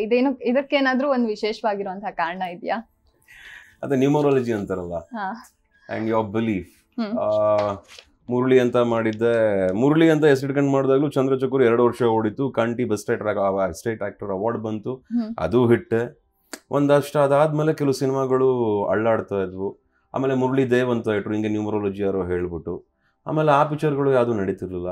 ಇಲ್ಲ, ಈಗ ಶ್ರೀ ಮುರಳಿ ಅಂತ ಹೇಳೋಣ, ಅದೇನೋ ತುಂಬಾ ಚೆನ್ನಾಗಿದೆ, ಪಾಸಿಟಿವ್ ಆಗಿದೆ, ಈ ನಂಬರ್ ಬರುತ್ತೆ, ಆ ನಂಬರ್ ಬರುತ್ತೆ ಅಂತ ಹೇಳಿದ್ರು. ಅದಡ್ ಓಕೆ ಇಡಿ ಅಂತೆ, ಬಿಕಾಸ್ ಇದೆಲ್ಲ ನಮ್ಮ ಅಪ್ಪಾಜಿನೇ use to take the call for all these things. ಆವಾಗಲೇ ಅದು ಓಡಲಿಲ್ಲ. ಅದಾದ್ಮೇಲೆ ತುಂಬಾ ಅಫಿಷಿಯಲ್ ಆಗಿ ತುಂಬಾ ಸ್ಟ್ರಿಕ್ಟ್ ಆಗಿ ಉಗ್ರಂ ಮಾಡಿದ್ವಿ. ಉಗ್ರಂ ಮಾಡಾದ್ಮೇಲೆ ಗೊತ್ತಾಯ್ತು ಯಾವ ನಂಬರು, ಯಾವ ನ್ಯೂಮರಾಲಜಿ ಅಲ್ಲ ನಮ್ಮನ್ನ ಚೇಂಜ್ ಮಾಡೋದು, ನಮ್ಮ ಎಫರ್ಟ್ಸು, ನಮ್ಮ ಸಿನ್ಸಿಯಾರಿಟಿ, ನಮ್ಮ output of the project decide ಮಾಡುತ್ತೆ ಅಂತ ಅರ್ಥವಾಯ್ತು ನನಗೆ. Sounding, name, everything will match only if you work hard. ನಾವು ಕಷ್ಟಪಟ್ರೇನೆ ದೇವರು ನಮ್ಮಂತ್ರ ಒಲಿಯೋದು. ಏನೋ ಹೆಸರು ಚೇಂಜ್ ಮಾಡಿಬಿಟ್ಟ ತಕ್ಷಣ ಯಾವ ದೇವರು ಬಂದ್ಬಿಟ್ಟು ಎಕ್ಸ್ಟ್ರಾ ವರ ಕೊಡಲ್ಲ ಅಥವಾ ಎಕ್ಸ್ಟ್ರಾ ಹಣ ಸಿಗಲ್ಲ ನಿಮಗೆ. ನಮ್ಮ effort will decide what you are in your life ಅಂತ ನಾನು ಅಂದ್ಕೊಂಡಿದ್ದೀನಿ. A good project will give you a good result. Your name, your astrology, your numerology. ದೇವರು ತುಂಬ ಬ್ಯುಸಿ ಕಣಮ್ಮ, ತುಂಬ ಬ್ಯುಸಿ ದೇವರು. ಎಲ್ರಿಗೂ ಬಂದ್ಬಿಟ್ಟು ಕೇಳ್ದವ್ರಿಗೆಲ್ಲ ಕೊಡಕ್ಕೆ ಸ್ಟಾರ್ಟ್ ಮಾಡಿಬಿಟ್ರೆ ಅವನಿಗೆಲ್ಲಮ್ಮ ಇದೆ ಟೈಮು. ಅದಕ್ಕೆ ದೇವ್ರು ಹೇಳ್ತಾನೆ, ಕಷ್ಟಪಡು, ಫಲ ನಿನಗೆ ಸಿಗುತ್ತೆ. ಅದು ನಾನೇ ಕೊಡ್ತೀನೋ ಯಾರ ಮೂಲಕ ಕೊಡಿಸ್ತೀನೋ ನಿನಗದು ಬೇಡ, ಫಸ್ಟು ಕಷ್ಟಪಟ್ಟು ಕೆಲಸ ಮಾಡು ಅಂತ ಹೇಳ್ತಾನೆ. ನನಗೆ ಅದೇ ಅನ್ನಿಸ್ತಾ ಇರುತ್ತೆ ಯಾವಾಗಲೂ, ಅದನ್ನು ಮಾಡ್ತಾ ಇದ್ದೀನಿ. ನಮಗೆಲ್ಲ ಆಗಬೇಕಾಗಿರೋ ಫೈನಲ್ ಜ್ಞಾನೋದಯ ಇದು. I feel so. ಇದು ಟೆಕ್ನಾಲಜಿ ಕಾಲ. ಇದೀಗ ಬೆಳೀತಾ ಇರುವಂತಹ OTT ಸೌಲಭ್ಯ ಸಿನಿಮಾಗಳಿಗೆ ಮಾರಕ ಆಗ್ತಾ ಇದೆ ಅಂತ ಭಾಸವಾಗ್ತಾ ಇದೆ. OTT ಕುರಿತು ನಿಮ್ಮ ಅಭಿಪ್ರಾಯ ಏನಂತ ಆಗ್ತಿದೆ ಅಂತ? ಸಿನಿಮಾಗಳಿಗೆ ಮಾರಕವಾಗ್ತಾ ಇದೆ. ಥಿಯೇಟ್ರಲ್ಲಿ ಸಿನಿಮಾ ಓಡೋದಕ್ಕಿಂತ OTTಯಲ್ಲಿ ಜನ ಹೆಚ್ಚು ನೋಡೋದಕ್ಕೆ, ಅಂದ್ರೆ ಮನೆಯಲ್ಲೇ ಸಿಕ್ಕಿದ್ರೆ ನೋಡ್ತಾರೆ ಅನ್ನೋಂಥ ಮಾತು ಕೇಳಿ ಬರ್ತಾ ಇದೆ. ಪರ್ಸ್ನಲಿ ನಿಮ್ಮ ಅಭಿಪ್ರಾಯ ಏನು? ಜನರೇಷನ್ ಚೇಂಜ್ ಆಗಿದೆ. ಸಿನಿಮಾಲ್ ನೋಡೋ ಥರ ಸಿನಿಮಾ ಮಾಡಿದಾಗ ಮಾತ್ರ ಜನಗಳು ಬಂದು ಸಿನಿಮಾ ಚಿತ್ರಮಂದಿರದಲ್ಲಿ ನೋಡ್ತಾ ಇರೋದು. ನೀವೇನೋ ಸಿನಿಮಾ ಮಾಡಿಬಿಟ್ಟು ಬಂದು ಸಿನಿಮಾ ಮಂದಿರದಲ್ಲಿ ನೋಡಿ ಅಂತ ಹೇಳಿದಾಗ ಬಂದು ನೋಡ್ಬೇಕನ್ನೋ ರೂಲ್ಸು ನಾರ್ಮ್ಸು ಎಲ್ಲೂ ಇಲ್ವಲ್ಲ. Nobody is answerable to anybody. ಇದು ನನಗೂ ಅನ್ವಯಿಸುತ್ತೆ, ಎಲ್ರಿಗೂ ಅನ್ವಯಿಸುತ್ತೆ. ನಾನು ಒಳ್ಳೆ ಸಿನಿಮಾ ಕೊಟ್ಟರೆ ಮಾತ್ರ ನನ್ನ ಸಿನಿಮಾನೂ ನೋಡ್ತಾರೆ. ನಾನು ಯಾವುದಾದ್ರು ಸಿನಿಮಾ ಕೊಟ್ಟರೆ ಏನಕ್ಕೆ ಬಂದು ನೋಡ್ತಾರೆ? ನಂದು ಹಲವಾರು ಸಿನಿಮಾಗಳು ಹೋಯ್ತಲ್ಲ, ಏನಕ್ಕೆ ನೋಡಲಿಲ್ಲ? ಏನೋ ಬಹುಶಃ ಏನೋ ತಪ್ಪಾಗಿದೆ. ಈಗ ಯಾಕೆ ನೋಡ್ತಾ ಇದ್ದಾರೆ? ಬಹುಶಃ ನಾವು ತಿದ್ಕೊಂಡು ಮುಂದಕ್ಕೆ ಹೋಗ್ತಾ ಇದ್ದೀವಿ. ಸೊ ನಾವು ಒಳ್ಳೆ ಸಿನಿಮಾ ಕೊಟ್ಟಾಗ ಯಾಕಮ್ಮ ನೋಡಲ್ಲ? ನನಗೆ ಒಂದು ಸಿನಿಮಾ ಹೇಳಿ, ಚೆನ್ನಾಗಿರೋ ಸಿನಿಮಾ ಯಾವುದು ಓಡಿಲ್ಲ ಅಂತ ಒಂದು ಸಿನಿಮಾ ಕೊಡಿ. ಇದೆಯಾ? ನಿಮಗಿದೆಯಾ ಆ ಥರ? ನಿಮಗಾದ್ರೂ ಅನಿಸ್ತಾ ಇದೆಯಾ? There is some mistake in every film. ಅದು ಜನಗಳಿಗೆ ಮಾತ್ರ ಗೊತ್ತು. ಅವ್ರು ಮಾತ್ರ ಪರ್ಫೆಕ್ಟಾಗಿ ಹೊಸದಾಗಿ ಒಂದು ಸಿನಿಮಾ ನೋಡೋದು. ಒಬ್ಬ ಡೈರೆಕ್ಟರ್ ಆಗಿರಲಿ, ನಾವುಗಳಾಗಿರಲಿ, ಪ್ರೊಡಕ್ಷನ್, ನಾವೆಲ್ಲ ಪಿಕ್ಚರ್ ನೋಡೋಕೆ ಸಾವಿರ ಸಾಲಿಗೆ ನೋಡಿರ್ತೀವಿ. ಆ TV ಅದು ಏನೇನು ಮಾಡಿದ್ದೀವಿ, ಏನೇನು ಕೆಲಸ ನಮ್ಗೆ ಇಷ್ಟವಾಗ್ತಾ ಇರುತ್ತೆ. ಬಟ್ ಜನ ನೋಡೋದನ್ನ ಡಿಸೈಡ್ ಮಾಡ್ತಾರೆ. ಸೊ ಐ ಥಿಂಕ್ ಒಳ್ಳೆ ಪಿಕ್ಚರ್ ಕೊಡಬೇಕು, ಆಮೇಲೆ ನಾವು ಇದ್ರ ಬಗ್ಗೆ ಮಾತಾಡಬೇಕು ಅನ್ಕೋತೀನಿ. ಆಮೇಲೆ ಟೆಕ್ನಾಲಜಿ ಹ್ಯಾಸ್ ಚೇಂಜ್, ಏನೂ ಮಾಡೋಕ್ಕಾಗಲ್ಲ. OTT ಪ್ಲಾಟ್ಫಾರ್ಮ್ ಇವತ್ತು ಒಂದು ಫೋನಲ್ಲಿ ಕೋಟ್ಯಾಂತರ ರೂಪಾಯಿ, 300, 400, 500 ಕೋಟಿ ಹಾಕಿರೋ ಪಿಕ್ಚರ್ನ 10-20 ಸಾವಿರ ಫೋನಲ್ಲಿ ನೋಡ್ತಾ ಇದ್ದಾರೆ. 10-20 ಸಾವಿರ ಫೋನಲ್ಲಿ ಹೋಗ್ಬಿಟ್ಟು ಡಿಸೈಡ್ ಮಾಡ್ತಾರೆ. ಮನೇಲಿ ಕೂತ್ಕೊಂಡು ಟಿವಿಲಿ ಹಿಂಗೆ ಹಾಕೊಂಡು ಕಾಲ್ ಮೇಲೆ ಕಾಲು ಹಾಕೊಂಡು ಪಿಕ್ಚರ್ ನೋಡಿ, ಚೆನ್ನಾಗಿಲ್ಲಮ್ಮ ಇದು, ಚೆನ್ನಾಗಿದೆ ಅಮ್ಮ ಇದು. ಈ ಕಾಮೆಂಟ್ ಇರೋದೇ ಎರಡು, ಚೆನ್ನಾಗಿದೆ, ಚೆನ್ನಾಗಿಲ್ಲ. So make a good movie and decide on your own and decide for yourself ಅಂತ ಹೇಳಲಿಕ್ಕೆ ಇಷ್ಟಪಡ್ತೀನಿ. You don't have any comments about OTT? ಇಲ್ಲ ಕಣಮ್ಮ, ಅಮ್ಮ ಇಂಡಸ್ಟ್ರಿಯಿಂದ ನಾವು, ನನ್ನಿಂದ ಅಲ್ಲ ಇಂಡಸ್ಟ್ರಿ. ನಾನು ಇಂಡಸ್ಟ್ರಿಲಿ ಇರೋನು. ನನ್ನ ಒಳ್ಳೆ ಕೆಲಸ ಮಾತ್ರ ನನಗೂ ಇಂಡಸ್ಟ್ರಿಲಿ ಜಾಗ ಸಿಗುತ್ತೆ. ಒಳ್ಳೆ ಸಿನಿಮಾ ಮಾಡಿದ್ರೆ ಮಾತ್ರ ಅಭಿಮಾನಿಗಳು ನಮ್ಮನ್ನ ಪ್ರೀತಿಸ್ತಾರೆ, ಗೌರವಿಸ್ತಾರೆ, ಇನ್ನೊಂದು ಪಿಕ್ಚರ್ಗೋಸ್ಕರ ಕಾಯ್ತಾರೆ. Who am I to tell anything? ನಾನು ಯಾರನ್ನ ಏನು ಹೋಗ್ಬಿಟ್ಟು ಏನು ಫೋರ್ಸ್ ಮಾಡಲಿ? ಬನ್ನಿ, ಚೆನ್ನಾಗಿಲ್ಲ ಅಂದರು. ನೀವು ಒಂದು ಫ್ಯಾಮಿಲಿ ಇವತ್ತು ಪಿಕ್ಚರ್ ನೋಡ್ಬೇಕಂದ್ರೆ ಸುಮಾರು 5,000 ರೂಪಾಯಿ ಬೇಡವೇನಮ್ಮ? ಗಂಡ ಹೆಂಡತಿ 2 ಮಕ್ಕಳು ಬಂದು ಸಿನಿಮಾ ನೋಡ್ಬೇಕಂದ್ರೆ ಟಿಕೆಟ್ ಖರ್ಚು, ಊಟದ ಖರ್ಚು, ಟ್ರಾವೆಲಿಂಗ್ ಖರ್ಚು, ಆ ದುಡ್ಡಿಗೆ ಬೆಲೆ ಕೊಡಬೇಕಲ್ವ ನಾವು. ಸೊ ಎಲ್ಲರೂ ಮಾಡ್ತಾ ಇದ್ದೀವಿ. ಇಲ್ಲಿ ಯಾರು ಚೆನ್ನಾಗಿ ತೆಗಿತಿಲ್ಲ ಅಂತ ನಾನು ಹೇಳ್ತಿಲ್ಲ. ಬನ್ನಿ, ಇನ್ನೂ ಪ್ರಯತ್ನ ಪಟ್ಟು ಇನ್ನೂ ಒಳ್ಳೊಳ್ಳೆ ಸಿನಿಮಾ ತೆಗಿಯೋಣ. ಈ ವಿಚಾರದಲ್ಲಿ ಎಲ್ಲರೂ ಒಟ್ಟಿಗೆ ಗೆಲ್ಲೋಣ, ಎಲ್ಲರೂ ಬದುಕೋಣ ಚೆನ್ನಾಗೆ ಅನ್ನೋದಷ್ಟೇ ನಾನು ಹೇಳ್ತಾ ಇರೋದು. ನಾನು ಯಾರ ಬಗ್ಗೆ ಕಂಪ್ಲೇಂಟ್ ಮಾಡ್ತಾ ಇಲ್ಲ. ಇದು ಆರ್ಟಿಫಿಷಿಯಲ್ ಇಂಟೆಲಿಜೆನ್ಸ್ ಕಾಲ. AI ಸಿನಿಮಾ ರಂಗವನ್ನ ಕೂಡ ಆವರಿಸ್ಕೊಂಡಿದೆ. ದೃಶ್ಯ ಮಾಧ್ಯಮದಲ್ಲಿ AI ಎಷ್ಟು ಮುಂದುವರೆದಿದೆ ಅಂತ ಹೇಳಿದ್ರೆ ಯಾರನ್ನ ಬೇಕಾದ್ರೂ ಕೂಡ ಡೀಪ್ ಫೇಕ್ ಮಾಡಬಹುದು. ಈ ಒಂದು ಟೆಕ್ನಾಲಜಿ ಟ್ರೆಂಡ್ಸ್ ಬಗ್ಗೆ ನಿಮ್ಮ ಅಭಿಪ್ರಾಯ ಏನು? I think it's a very brilliant technology ಅಂತ ಹೇಳ್ತೀನಿ. ಯಾಕಂದ್ರೆ technology is getting advanced. It's really getting advanced. And ಬಹುಶಃ ನೀವು AI ಅಂತ ನೋಡಿದಾಗ ನನ್ನ latest hit Bagheera, we have no AI. We've just use the advanced VFX concept, that is graphic and ಅದು ಇದು. ಇವಾಗ ಒಂದು ಟ್ರೈನ್ ಫೈಟ್ ಆಗಿರ್ಬೋದು ಅಥವಾ ಒಂದು ಟೆರೆಸ್ ಫೈಟ್ ಆಗಿರ್ಬೋದು, ವಿ ಆರ್ ಅಡ್ವಾನ್ಸ್ಡ್ ವಿತ್ ಆ technology in what we are showing basically. ಇವಾಗ ಆ ಪಿಕ್ಚರ್ನ ತುಂಬ ಜನ ಹೇಳಿದ್ರು ಇಷ್ಟು ವರ್ಷ ಬಂದಿರೋ ಅಷ್ಟು ಪಿಕ್ಚರ್ಗಳಿಗೂ ಇದು ಭಾಳ ಬೇರೆ ಥರ ಕಾಣಿಸ್ತಿದೆ ಅಂದರು. ಯಾಕಂದ್ರು? Because the movie is different. ಈಗ ಎ ಅಂತ ಬಂದಾಗ the way you look at a project itself is different.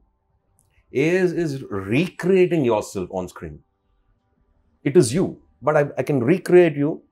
ನೀವು ಇದೇ ಬಟ್ಟೆ ಹಾಕೊಂಡಿದ್ರೆ ನಾನು ಇದೇ ಬಟ್ಟೆ ನಾನು ಸೀರೆ ಹಾಕಿಸ್ಬೋದು ನಿಮಗೆ, ನಾನು ಇದೇ ಬಟ್ಟೆಗೆ ನಿಮ್ಗೆ ಒಂದು ರಾಣಿ ಡ್ರೆಸ್ ಹಾಕ್ಬೋದು, ಇದೇ ಬಟ್ಟೆಗೆ ನಿಮ್ಗೆ ರಾಜರ ಥರ ಏನಾರು ಕಾಣಿಸ್ಬೋದು. ಐ ಕ್ಯಾನ್ ಚೇಂಜ್ ಯು, ನಿಮ್ಮನ್ನ ಹುಡುಗ ಮಾಡ್ಬಿಡ್ಬೋದು ನಾನು ಇದೇ ಮುಖ ಇಟ್ಕೊಂಡು. So that is AI, and which is very good. ಎಷ್ಟು ಬೇಕೋ ಅಷ್ಟನ್ನ ಮಾತ್ರ ಅದನ್ನು ಯೂಸ್ ಮಾಡಬೇಕು. ಅದರಿಂದನೇ ಸಿನಿಮಾ ಅಂತ ಮಾಡೋದು ಬಹುಶಃ ಅಷ್ಟು ಸೇಫ್ ಅಲ್ಲ ಅಂತ ಅನ್ಕೊಂತೀನಿ. ಓಕೆ, ನೀವು ಅವಾಗಿಂದ ಹೇಳೋಕ್ ರೆಡಿನೇ ಇಲ್ಲ, ಆದ್ರೂ ಮತ್ತೆ ಕೇಳ್ತಾ ಇದ್ದೀನಿ, ನಿಮ್ಮ ಮುಂದಿನ ಪ್ರಾಜೆಕ್ಟ್ಸ್ಗಳ ಬಗ್ಗೆಗೆ, ಕನಸುಗಳ ಬಗ್ಗೆಗೆ ಹೇಳ್ಬಹುದಾ? ಆದಷ್ಟು ಬೇಗ ಹೇಳ್ತೀನಿ, ನನಗೆ ಕನ್ಫರ್ಮ್ ಆಗ್ಬೇಕು ಅದೇನು ಅಂತ. ಬಟ್ ಕನಸು ಅಂತ ಕೇಳಿದಾಗ ಒಳ್ಳೊಳ್ಳೆ ಸಿನಿಮಾಗಳನ್ನ ಕೊಡಬೇಕು. ಒಳ್ಳೊಳ್ಳೆ ಸಿನಿಮಾಗಳನ್ನ ಕೊಟ್ಟು ನೀವು ಕೇಳಿದ್ರಲ್ಲ ಪ್ರಶ್ನೆ, ಚಿತ್ರಮಂದಿರಕ್ಕೆ ಕರೆಸ್ಕೊಳ್ಳಿ ಅಂತ. ಆ ಥರ ನನ್ನ ಸಿನಿಮಾನು ಪದೇ ಪದೇ ಬಂದು ಚಿತ್ರಮಂದಿರದಲ್ಲೇ ನೋಡಬೇಕು, ಎಲ್ಲ ಒಳ್ಳೆ ಸಿನಿಮಾಗಳನ್ನ ನೋಡಬೇಕು. ಸೊ ಅಷ್ಟು ಯೋಚನೆಗಳಿದೆ. ನಮ್ಮ ಇಂಡಸ್ಟ್ರಿನ ಇನ್ನೊಂದು ಹಂತಕ್ಕೆ ನಾವು ಬೆಳೆಸ್ಬೇಕು, ಇನ್ನೊಂದು ಹಂತಕ್ಕೆ ತೊಗೊಂಡು ಹೋಗಬೇಕು. ಆಮೇಲೆ ಇಡೀ ವರ್ಲ್ಡ್ ವೈಡ್ ನಮ್ಮ ಟೆಕ್ನಿಷಿಯನ್ಸ್ ಆಗಲಿ, ನಮ್ಮ ಇಂಡಸ್ಟ್ರಿನಾಗಲಿ ಎಲ್ಲರೂ ಮೆಚ್ಕೋಬೇಕು, ಒಪ್ಕೋಬೇಕು. ಅದನ್ನು ಮಾಡೋಕ್ಕೆ ಅಚ್ಚುಕಟ್ಟಾಗಿ ಸಿನಿಮಾ ಮಾಡಬೇಕು. ಅದನ್ನೆಲ್ಲ ಒಟ್ಟಿಗೆ ಕೂತ್ಕೊಂಡು ಮಾಡೋಣ, ಎಲ್ಲ ಒಟ್ಟಿಗೆ ಸಾಧನೆ ಮಾಡೋಣ ಅಂತ ಹೇಳಲಿಕ್ಕೆ ಇಷ್ಟಪಡ್ತೀನಿ. ನನ್ನ ಫ್ಯೂಚರ್ ಪ್ರಾಜೆಕ್ಟ್ಸ್ನ ನಾನು ಡಿಸೈಡ್ ಮಾಡಿದ ತಕ್ಷಣ ನಿಮಗೆ ಫೋನ್ ಮಾಡಿ ಹೇಳ್ಬಿಡ್ತೀನಿ. Thank you so much. Thank you sir. Thank you so much. ಕಲೆಗಳಲ್ಲಿ ಪರಮ ಕಲೆ, ಜೀವನದ ಲಲಿತ ಕಲೆ, ಕಲಿಸಲ್ ಅದನ್ ಅಳವಲ್ಲ ಬಾಹ್ಯ ಬೋಧನೆ ಅಂತ ಹೇಳ್ಬಿಟ್ಟು DVG ಹೇಳ್ತಾರೆ. ನೀವೊಬ್ಬ ಕಲಾವಿದನಾಗಿರೋದ್ರ ಜೊತೆಗೆ ಒಂದು ಬದುಕಿನ ಲಲಿತ ಕಲೆ ಕೂಡ ನೀವು ತುಂಬಾ ಚೆನ್ನಾಗಿ ಅರ್ಥ ಮಾಡ್ಕೊಂಡಿದ್ದೀರಂತ ನಮ್ಮ ಈ ಇಡೀ ಒಂದು ಸಂದರ್ಶನದ ಉದ್ದಕ್ಕೂ ಅರ್ಥ ಆಗ್ತಾ ಇತ್ತು. ನಮ್ಮ ಈ ಮಾಧ್ಯಮ ಅನೇಕ ವೆಬ್ ಸಂಭಾಷಣೆ ಬಿಚ್ಚಿಟ ಮುತ್ತಿಗೆ ನಿಮ್ಮ ಸಮಯವನ್ನ ಮಾಡಿಕೊಂಡು ನಮಗೋಸ್ಕರ ಸಂದರ್ಶನವನ್ನ ನೀಡಿದ್ದಕ್ಕಾಗಿ ಇಡೀ ಮಾಧ್ಯಮ ಅನೇಕ ತಂಡದ ಪರವಾಗಿ ನಿಮಗೆ ಧನ್ಯವಾದ ಸರ್. ಧನ್ಯವಾದಗಳು. Thank you so much. ನೀವು ಚೆನ್ನಾಗಿ ಪ್ರಶ್ನೆಗಳನ್ನ ಕೇಳಿದ್ರಿ. ಒಳ್ಳೆದಾಗಲಿ, ಎಲ್ರಿಗೂ ಒಳ್ಳೆದಾಗಲಿ. Jai Hind, Jai Bhuvaneshwari. Thank you so much. Thank you. Thank you.